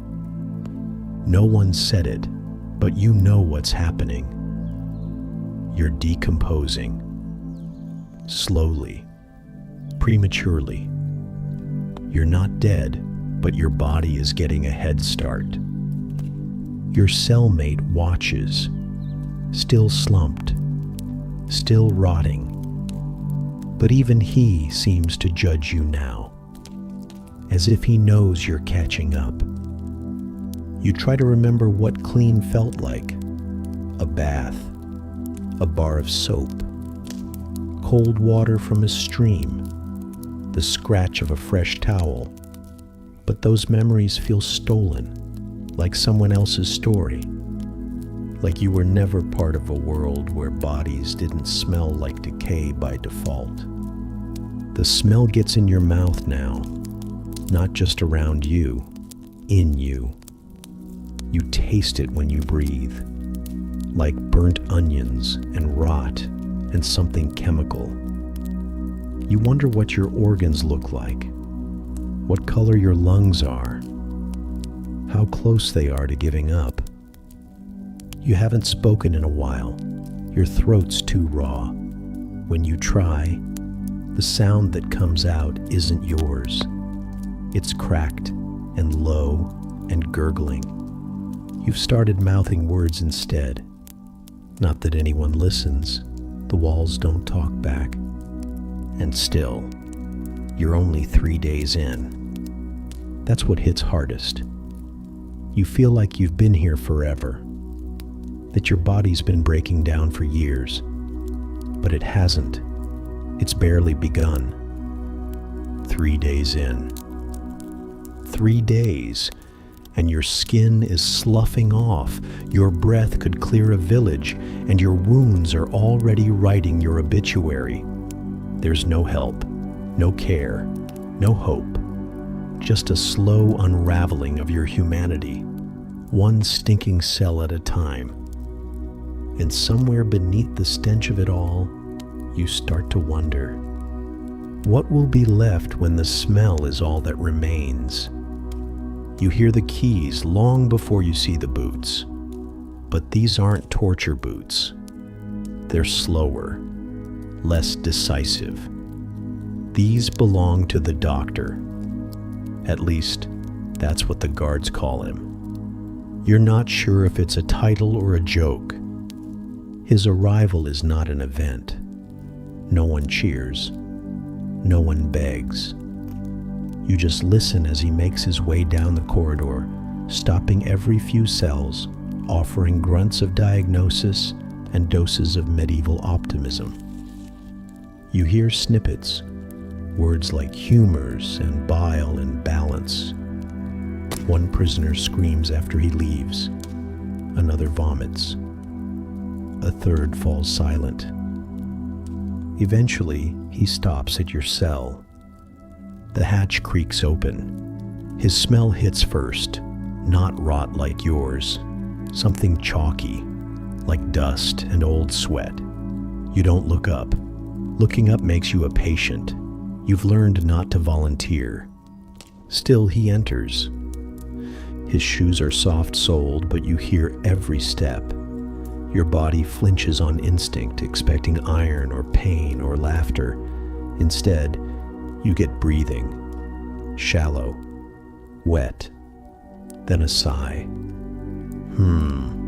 He says, as if you're a disappointing loaf of bread. You finally look. He's not dressed like a healer. He's dressed like a butcher who lost a bet. Stained robes, sleeves fraying, fingers yellowed. His face is half covered in a cloth that hasn't been washed since the last plague. He squints at you like he's trying to decide which part is still worth saving. He asks you nothing, doesn't want your story, doesn't care. Instead, he squats beside you and opens a leather pouch. It spills open like a bag of nightmares. Dull blades, wooden sticks, a vial of something brown, a cloth that might have once been white, and the centerpiece, a jar of leeches. He holds it up like a prize. You flinch. Classic method, he says. Draw out the poison. You don't ask what poison. You know better. He unscrews the lid, reaches in with bare fingers, and plucks out a fat, twitching leech. He doesn't warn you. He just slaps it onto your neck. It sticks instantly. You feel the suction, then the sting, then the slow pull, like something trying to drink your soul through a straw. Another one on your forearm, another on your thigh. You're not even sure they're choosing the infected parts. It feels random, like he's decorating a corpse. He pulls out a cloth and wipes your forehead. It's not clean. It leaves behind more than it takes. Then he mutters a few words under his breath, something in Latin maybe, or just gibberish. Then he pats your cheek and says, "That should help." Help what? He doesn't explain. Just starts packing up. The leeches stay on. Apparently, you're their home now. You muster the strength to croak, "What? What else?" He pauses, looks at you. Then he smiles. Not kindly, the way a man smiles at a horse with a broken leg. "Pray," he says, and then he's gone. No medicine, no bandages, no water. Just parasites and a leftover prayer you didn't ask for. You try to sit up. Bad idea. The leech on your thigh squirms. You slap at it. It won't budge. Its body is bloated now, full of your blood. You lie back down and let it feed. Your breath rattles in your chest. The doctor didn't notice. Or maybe he did. Maybe he just knew it wouldn't matter. There's no plan. No care. Just the occasional visit to maintain the illusion of concern. You think about chewing off your own foot. Not seriously. But not as a joke either. At least it would give you something to do. Something to control. Pain you picked, not pain handed to you by strangers with jars. The other prisoners don't talk about the doctor, not out loud, but they glance down the corridor when the keys come. They stiffen, they brace. Not for healing, for humiliation. Being seen, being touched. Being marked by a man who treats your decay like an inconvenience. He'll be back in a few days. Maybe. Or he won't. It won't make a difference. Your cellmate didn't get a visit. He wasn't worth it. You wonder if that was mercy. The leeches fall off by night. You hear them slap against the stone, bloated, drunk, lazy. You envy them. They get to leave. They got what they wanted. You touch your neck. The bite still oozes. Your skin is hot, tight. You don't feel better. You feel hollow, like you've been drained without relief.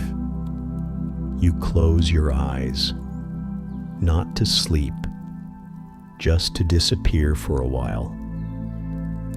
And you whisper something quiet and bitter. Not a prayer, just the words, "Don't come back." He arrives at dawn, or what you think is dawn. The air shifts just slightly. The cold thins for a breath or two, and then he appears like a shadow wearing a cross. No keys, no armor, no chains. Just sandals slapping stone and the smell of stale incense and wet wool. The guards call him brother, but there's nothing brotherly about him. He doesn't make eye contact, doesn't flinch at the moans echoing down the corridor, just walks like he's above it all, like the dungeon is just another stone cathedral, and the filth underfoot is holy ground if you squint hard enough. He stops at your door. You're lying on your side, limbs tucked in, eyes crusted half shut, throat dry from a night of coughing. You don't move. Maybe he'll skip you. He doesn't. The hatch creaks open. No torchlight, just the faint silhouette of his hooded head. He doesn't ask your name, doesn't care what you did or didn't do. He opens with scripture, Latin, something rhythmic, something practiced. The words float into your cell like smoke from a dying candle. You catch none of it. Your ears ring too loud. Your mind is fogged. Your stomach is churning. Then he speaks plain. He says this is suffering, and suffering is sacred. He says pain cleans the soul, that every lash, every fever, every hour in darkness brings you closer to God. You wonder if he's high, or if this is just how his mind works now after a few too many years praying over corpses and calling it purpose. He leans closer, tells you about a man who was crucified, about how he bled for people like you, how you're lucky to bleed too, how this is a gift. You don't feel gifted. You feel infected. You feel like a sack of dying meat. He asks if you want to confess. You open your mouth. Nothing comes out. Your tongue is too dry to form words. So you blink once, slowly, hoping that's close enough to know. He takes it as a yes. He starts listing sins for you. Pride, sloth, gluttony. You lose track after 3. He doesn't. He goes on and on, his voice rising and falling like a sermon with an audience of 1. You wonder how many times he's done this, how many cells he's knelt beside, how many corpses he's saved just after they stopped breathing. Then he pulls something out of his sleeve, a Bible, small, leather-bound, stained at the corners. He holds it like it's heavy, like it contains more than pages and prayers. He sets it down beside you like he's giving you a weapon. You stare at it. You can't read Latin. You never could. You could barely read your own name when they branded it into the ledger before tossing you down here. Also, you can't see. Not really. One eye is swollen shut. The other is a tunnel of blurred shapes and bleeding light. The fever stole your focus. The dungeon stole the rest. Still, the friar smiles, says it'll bring you comfort, says the words are in your heart if you can't read them with your eyes. You consider throwing it, but your arms don't work like that anymore. He finishes with a blessing. He says he'll pray for you. He says your soul is not forgotten. He says this place is not the end. Then he leaves. No food, no water, just verses. You lie there, staring at the book. It doesn't move. It doesn't glow.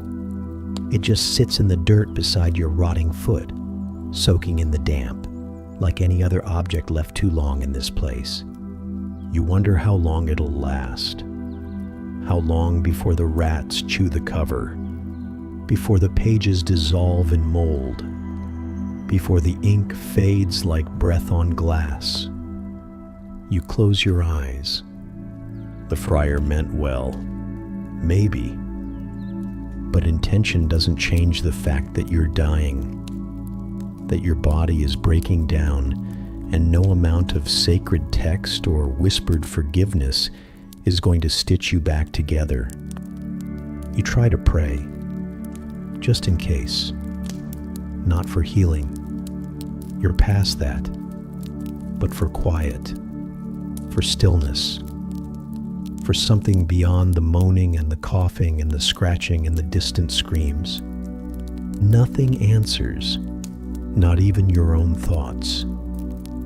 You drift somewhere between sleep and pain, and in the distance, you hear the friar's footsteps fade. He's already at the next cell, repeating the same words, delivering the same book, handing out salvation like it's rationed. And behind him, a trail of the damned holding holy relics they can't read, and wounds no scripture will heal. Escape is all you think about. Not freedom, not redemption, just movement. Just being anywhere that isn't this cell.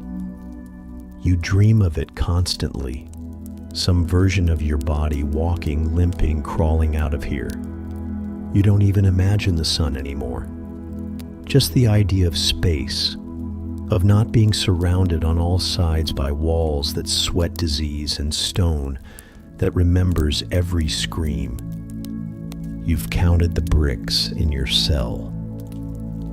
You don't know how many times. Each one has a story now. This one is chipped from when you hit your head during a seizure. That one holds the blood from your fever. The one by your foot has a groove you carved with your fingernail, back when your fingernails were still strong enough to carve anything. You know them all. You hate them all. So, you scratch. You use a bit of iron, maybe a rusted hinge you twisted loose when no one was watching. Maybe just a jagged pebble you found lodged in the muck. You dig at the mortar, flake by flake. It takes hours. Your fingers blister. Your grip weakens. The dust makes you cough, but you press on because it's something, because even failure feels better than stillness. You try to bribe a rat. You don't know why. Maybe just to feel like you're doing something clever. You set out a crust of bread. Well, a spongy lump that might have once resembled bread, and whisper promises like it can understand. Lead me out. Show me the cracks. Help me escape. The rat just eats. Stares at you with the same blank indifference the guards give you. Then it scurries into a hole you can't fit your hand through, let alone your body. Still, you watch. Every day. Every night. Maybe it'll return with a map. The guards catch on. You think you're being subtle, but nothing is secret in the dungeon. Sound travels. Hope leaves a scent. They hear you scratching, see the marks. One of them laughs when he walks by. "You're number 4 today," he says, tapping the bars. One tried to climb up the drain. One made a rope from hair. One thought he could hypnotize a rat. You say nothing. He squats down and grins. Want to know what they all had in common? You keep your eyes on the floor. Didn't get out. Then he stands, walks off, whistling. It shouldn't matter. You already knew. But the words land anyway. They stick to your skin, fester behind your eyes. You start to second guess. Every little plan, every imagined exit. Maybe you are just number 4, or 5, or 10. Just another idiot with a fantasy and a rusted rock. But then, there's the rumor. It floats through the dungeon like mold on the wind. Someone escaped. A real person. A thief, maybe. Or a messenger. They bribed a guard, or killed one. Or squeezed through the waste chute during a flood. You don't believe it, but you let yourself believe it anyway. For one night, You lie awake picturing how they did it, what the sky looked like when they burst free, whether they turned back for a final look, whether they laughed. Then the next morning, you find out the rumor was a lie. The escapee was dragged back, broken, silent. The guards don't even bother putting him in a cell, just toss him in the hallway like a pile of meat. His face is gone. You don't know how else to describe it. Just gone. He doesn't blink, doesn't speak. You stop scratching for 2 days. Not out of fear, out of grief, not for him, for the hope. You think of the friar, of the guards, of the doctor with the leeches and the boy who doesn't cry anymore. And you realize this place isn't designed for escape. It's designed for decay. A waiting room for oblivion. A maze where every path circles back to where you started. Worse. Still, on the 3rd day, you start scratching again. Not because you think it'll work, not because you believe you're different, but because you have nothing else. Because you'd rather die with dirt under your fingernails than leave this world with your hands folded neatly in your lap. You press your ear to the wall and listen. Nothing answers. Not yet. But somewhere deep in the stone, you swear. Just for a second, you hear a hollow sound. And that's enough to keep going.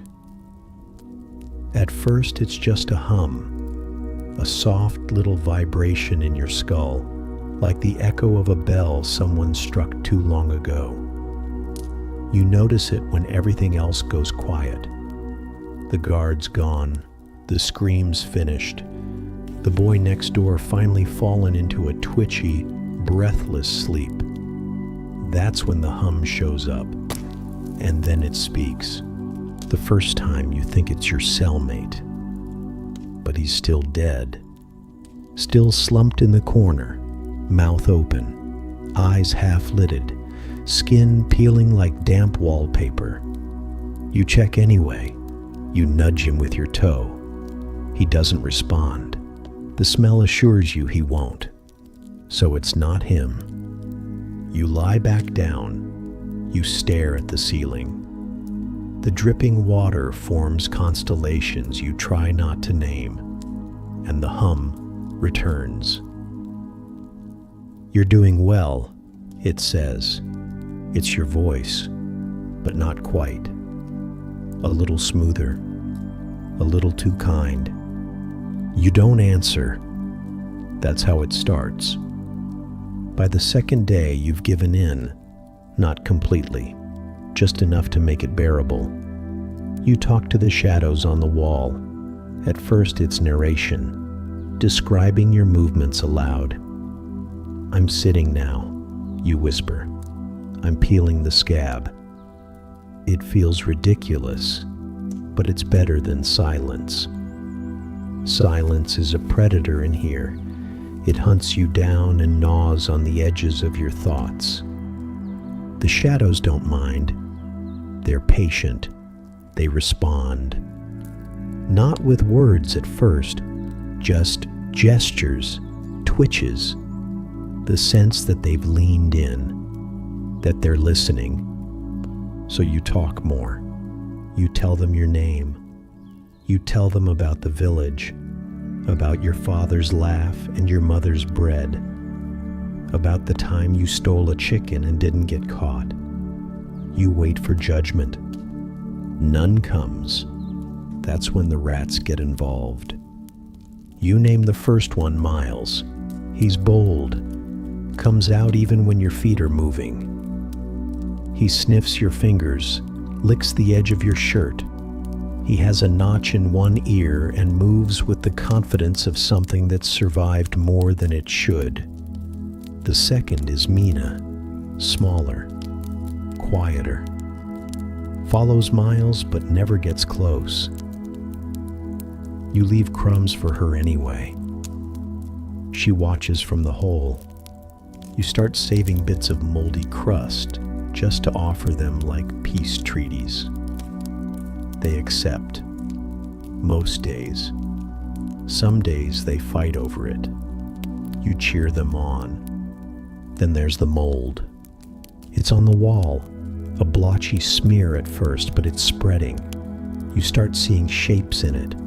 Faces, trees, maps. You trace them with your finger, careful not to disturb the art. You give the mold a name, too. Gerald. It feels right. You apologize to Gerald when you cough too close. You catch yourself laughing. Once you laugh so hard you choke. Something bubbles up in your throat and lands on the floor. It's green. You don't know what part of you it came from, but it doesn't matter. Gerald will clean it up. The friar returns, sees the rats, tells you demons take many forms. You tell him they're not demons. They're guests. He leaves faster than usual. You can't remember how long you've been down here now. The shadows say weeks. The rats say longer. Gerald doesn't keep time. He's more of a vibes-based entity. You start telling stories, full stories. You pretend you're at a campfire. You give the shadows different personalities. One's sarcastic, one's shy, one's in love with the dead man in the corner. You give them names too. You forget which are real and which are yours. The guards don't bother anymore. Once one of them tossed in a new prisoner, young, pale, fresh terror on his face. He looked at you and flinched. You waved. Introduced Miles. Introduced Gerald. He didn't last long. Cried himself hoarse in 2 days. Stopped talking altogether on the 3rd. You tried to introduce him to the shadows. He just turned to the wall and whispered to himself. Good. He's learning. Sometimes you wonder if you've lost it. Then you hear the voices again, and they say, No, you've found it. You believe them? You've adjusted. Not well, but functionally. You sleep in shifts when the shadows say it's safe. You eat what doesn't crawl away. You sing when the rats bring news from the far cracks in the wall. You let Gerald keep growing. He's building a mural now. You're sure of it. You're not well. But you're not alone. And in the dungeon, that's something close to a miracle. You hear it before you see him. A long, low scrape like someone dragging metal across stone, slow and deliberate. The kind of sound that rearranges your spine. The kind that makes rats freeze mid-scurry and mold stop growing, as if even decay itself respects the man who sharpens steel in the dark. You don't get a name. He doesn't need one. No one calls him anything. No one dares. The guards don't joke when he passes. They don't spit, don't laugh. They stand still. Some cross themselves. Others just look away. In a place where suffering is an hourly ritual, he still manages to silence everything. He arrives mid-morning. You don't know it's morning until his boots stomp past your cell. Heavy, deliberate. He's not here for anyone yet, just doing the rounds. Letting his presence soak into the walls like the blood he's left behind over the years. You don't see his face, just the outline through the slit in your door. Broad shoulders, a hood, A shape that doesn't walk, it looms. There's something in his hand, a bundle wrapped in cloth. It clinks when he shifts it. You know what it is. Everyone does. Tools. You don't ask when. That's not how this works. They don't tell you the date. They don't mark your wall with chalk or leave a parchment under your bowl of moldy slop. They just stop feeding you one day. Or maybe they keep feeding you extra. No pattern, just enough confusion to make the anticipation taste like rust. The boy 2 cells down got extra bread for 3 days. Thought he was being rewarded for good behavior. Spoke too loud. Sang to himself. Then one night, the boots came. He didn't sing again. You get nothing special, which might be worse. You start hearing things in the dark, not whispers, not shadows, real things. The grind of a blade, the tightening of rope, the drop of cold metal into water. He's practicing, or polishing, or savoring. You wonder how many people he's done this to, whether he remembers names or if it all blurs together into a parade of necks and wrists and muffled cries. Whether you'll be just another tick on his list or if something about your smell, your silence, will stick with him later when he's washing your blood off his apron. No one talks about the executioner like he's a man. He's more like a season, a shift in weather. He comes when it's time, no sooner, no later. You don't prepare, you endure. You try praying, not for forgiveness. You stopped believing in that 2 friars ago.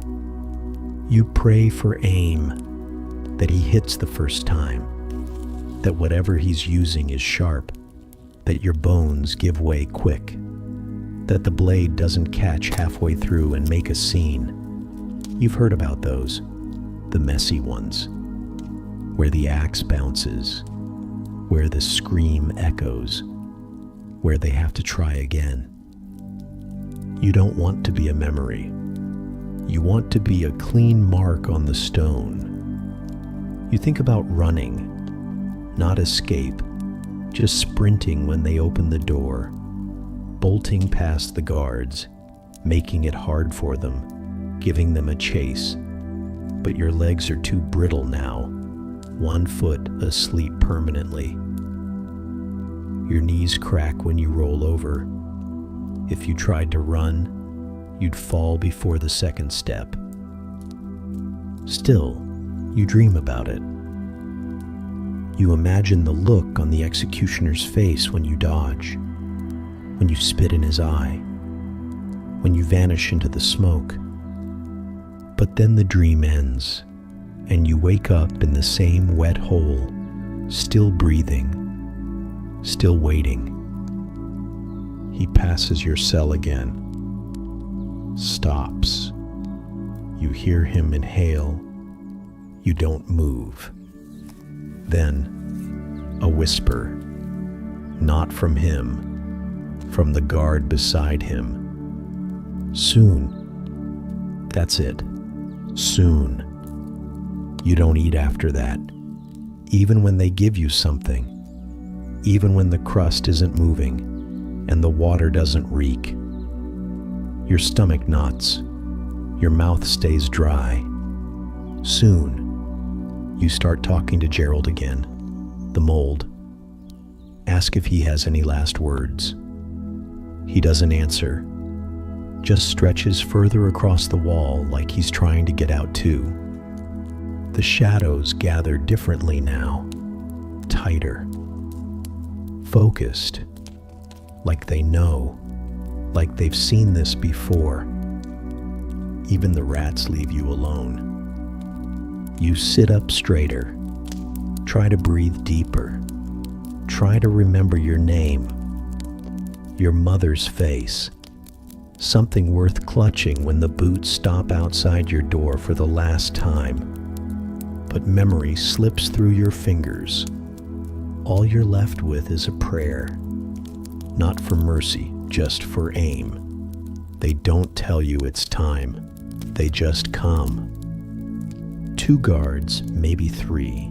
You can't be sure anymore. One grabs your arm. The other lifts your legs. You don't rise. You slump. You've forgotten how to hold your weight.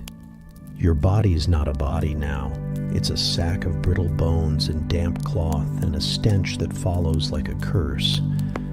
Your head scrapes the cell door as they drag you out. You don't flinch. Pain has been irrelevant for days, maybe weeks. There's no air out here, just a thinner version of the rot you've been breathing. The torches make your eyes twitch, but they don't water. They're too dry. Everything in you is dry, except the places that won't stop leaking. You don't ask where they're taking you.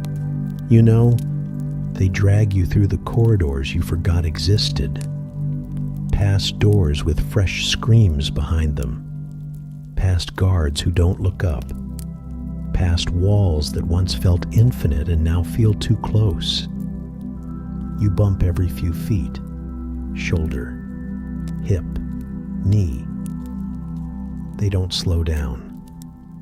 There's no ceremony, no procession, just 2 bored men on a chore, just one more broken thing to throw on the pile. When the door to the courtyard opens, the light stabs. It's not sunlight, it's gray and clouded, but after weeks underground, it might as well be fire. You don't scream, but your mouth opens. Reflex. The guards laugh. You're still barefoot. The stones are cold, wet. You smell manure, ash, old blood, and people. There's a crowd, not large, just enough to count as witnesses. Locals, a few soldiers. One boy eating something greasy off a stick. Another man hawking pies from a cart with a sign that just says, hot and fresh. He doesn't look at you. He doesn't need to. He's seen this before. They drop you near the block. You don't land like a man. You fold. One leg bends the wrong way. Your hands don't brace the fall. Your cheek hits the mud with a slap. You taste dirt, copper, something that might have been rainwater or maybe just spit. Someone jeers. It doesn't matter what they say. You've forgotten how to understand insults. But you know the tone. They're entertained. This is fun for them. You wonder if they'll talk about you at dinner. If you'll be a story for their children. The executioner appears. He's taller than you imagined, broader, covered head to toe in black. No skin, no expression, just motion. He sharpens the blade right there, like a chef prepping a cut. You hear the scrape of steel. It vibrates through your chest. You soil yourself. You don't mean to. You don't even realize it until the warmth spreads, until the guards take one step back, until the crowd laughs louder. The friar arrives late. He jogs over, breathless, waving a book. You think it's the same one he gave you. He says something about peace, about forgiveness. He tries to lift your head. You spit blood, not at him, just out. You didn't want to die with it in your mouth. He keeps talking. You stop listening. They try to lift you, to prop you up. Your legs buckle. Your arms twitch. You slide off the block. They haul you back on. You slide again. You're too soft, too limp, too far gone for dignity. They settle for holding you in place. Your face presses into wet wood. You smell the others who came before you. Sweat, leather, fear. You try to say something. You don't know what. A name, maybe, or just a sound. The executioner raises the blade. No drum roll, no speech, just silence, the kind that makes people shift on their feet. Somewhere a child asks if it will be quick. No one answers. You see the sky. One last time. It's gray. Then everything disappears in a rush of wind and heat and nothing. The head rolls. The crowd gasps. Then someone claps. One man. Slowly. A second joins. Then a third. Life resumes. The friar closes his book. The guards walk away. The pie vendor yells, "2 for 1," as he wipes his hands on a cloth darker than before. Your body twitches once, then never again. You don't die well, but you do die. And that, here, is more than most get.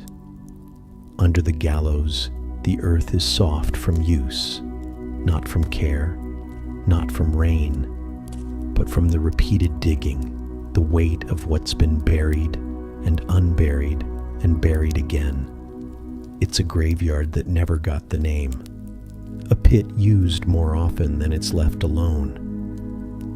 This is where they take you. You don't know it, of course. You're already gone. But your body knows. It recognizes the drag, the thud of wood wheels against uneven stone, the way the guards handle you now, less like a person, more like a task. Your weight, your rot in progress. You're one of many. The cart you ride in is stacked. Some are fresher, some are not. Some died screaming, others just sank into silence. The smell is layered, sweet, sour, old, the kind of stench that clings to skin and thought. The guards wear cloth over their mouths, but it doesn't help. Not really. There's no ceremony, no line of mourners, no last rites. The friar isn't here. He did his bit when you had a head. Now he's moved on to other mouths, other sins. You're done. Not holy, not damned, just over. They reach the pit and tip the cart. You fall like meat. You land on someone's back. Someone lands on your chest. The pile shifts and grunts and folds, even in death. Limbs stick out. A hand brushes your face. A foot juts from the earth like it's trying to dig its own way out. The guards don't arrange the bodies. They don't stack them gently or space them with thought. They dump and leave. That's the system. That's the grave. A boy watches from behind a shed, too young to work, old enough to understand. He doesn't cry. He doesn't run. He just stares. Maybe he'll remember this. Maybe he'll dream of it. Maybe he'll grow up and stand where the guards stand, tossing the dead onto the same mound and feeling nothing. The dirt comes next. Shovels scrape and toss, scrape and toss. It's shallow, always shallow. There's too many to bury deep, too many to keep track, too many to care. The earth hits you like rain, soft at first, then heavier, clumps, stones, pieces of something not entirely dirt. You're lucky in a way. You're already gone. You don't feel it. Don't inhale the dust or twitch when a rock cracks your nose.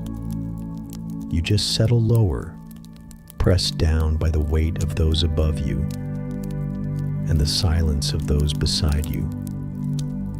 When they're done, there's no marker, no wooden cross, no carved stone, not even a stick. They stamp the dirt once with a boot, pack it down with the back of a shovel, and move on. There's another cart waiting, another group of broken people already stiffening in their own blood. The pit never stays closed for long. You're in good company. There's a merchant who once stole flour, a girl who sang the wrong hymn near the wrong church, a baker's son with a crooked smile who flirted with a knight's wife, a mother who asked too many questions, a drunk who wandered too close to a noble's horse. They all ended up here, together, unloved, unspoken, unnamed.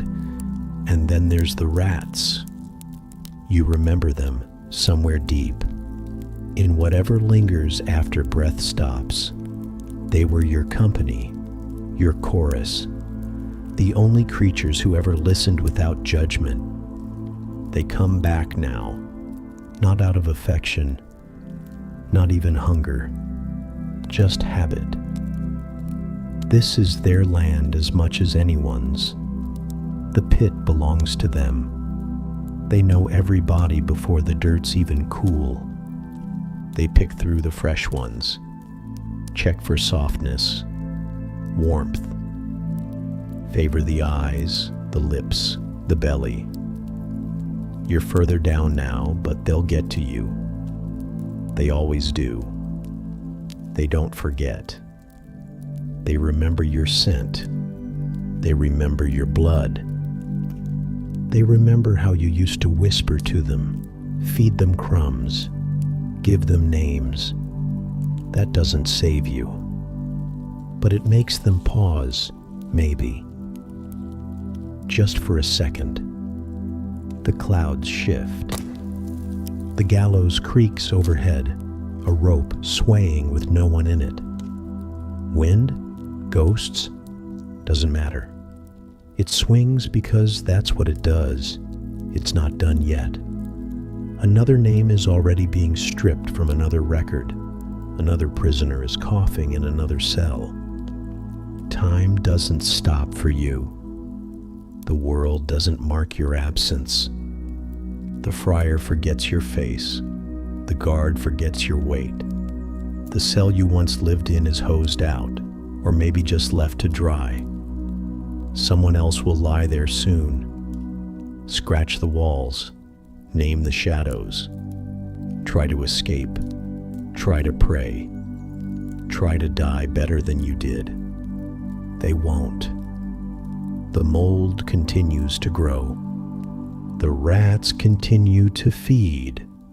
The pit gets deeper, then flatter, then deeper again. You're gone. Entirely. No story left. No name scratched into wood. No lover clutching your clothes. No friend whispering your fate over drinks. No revenge. No song. No reason. Just a pile. Just dirt. Just the forgotten silence beneath the feet of men who will never know you lived. But the rats do. And they never forget.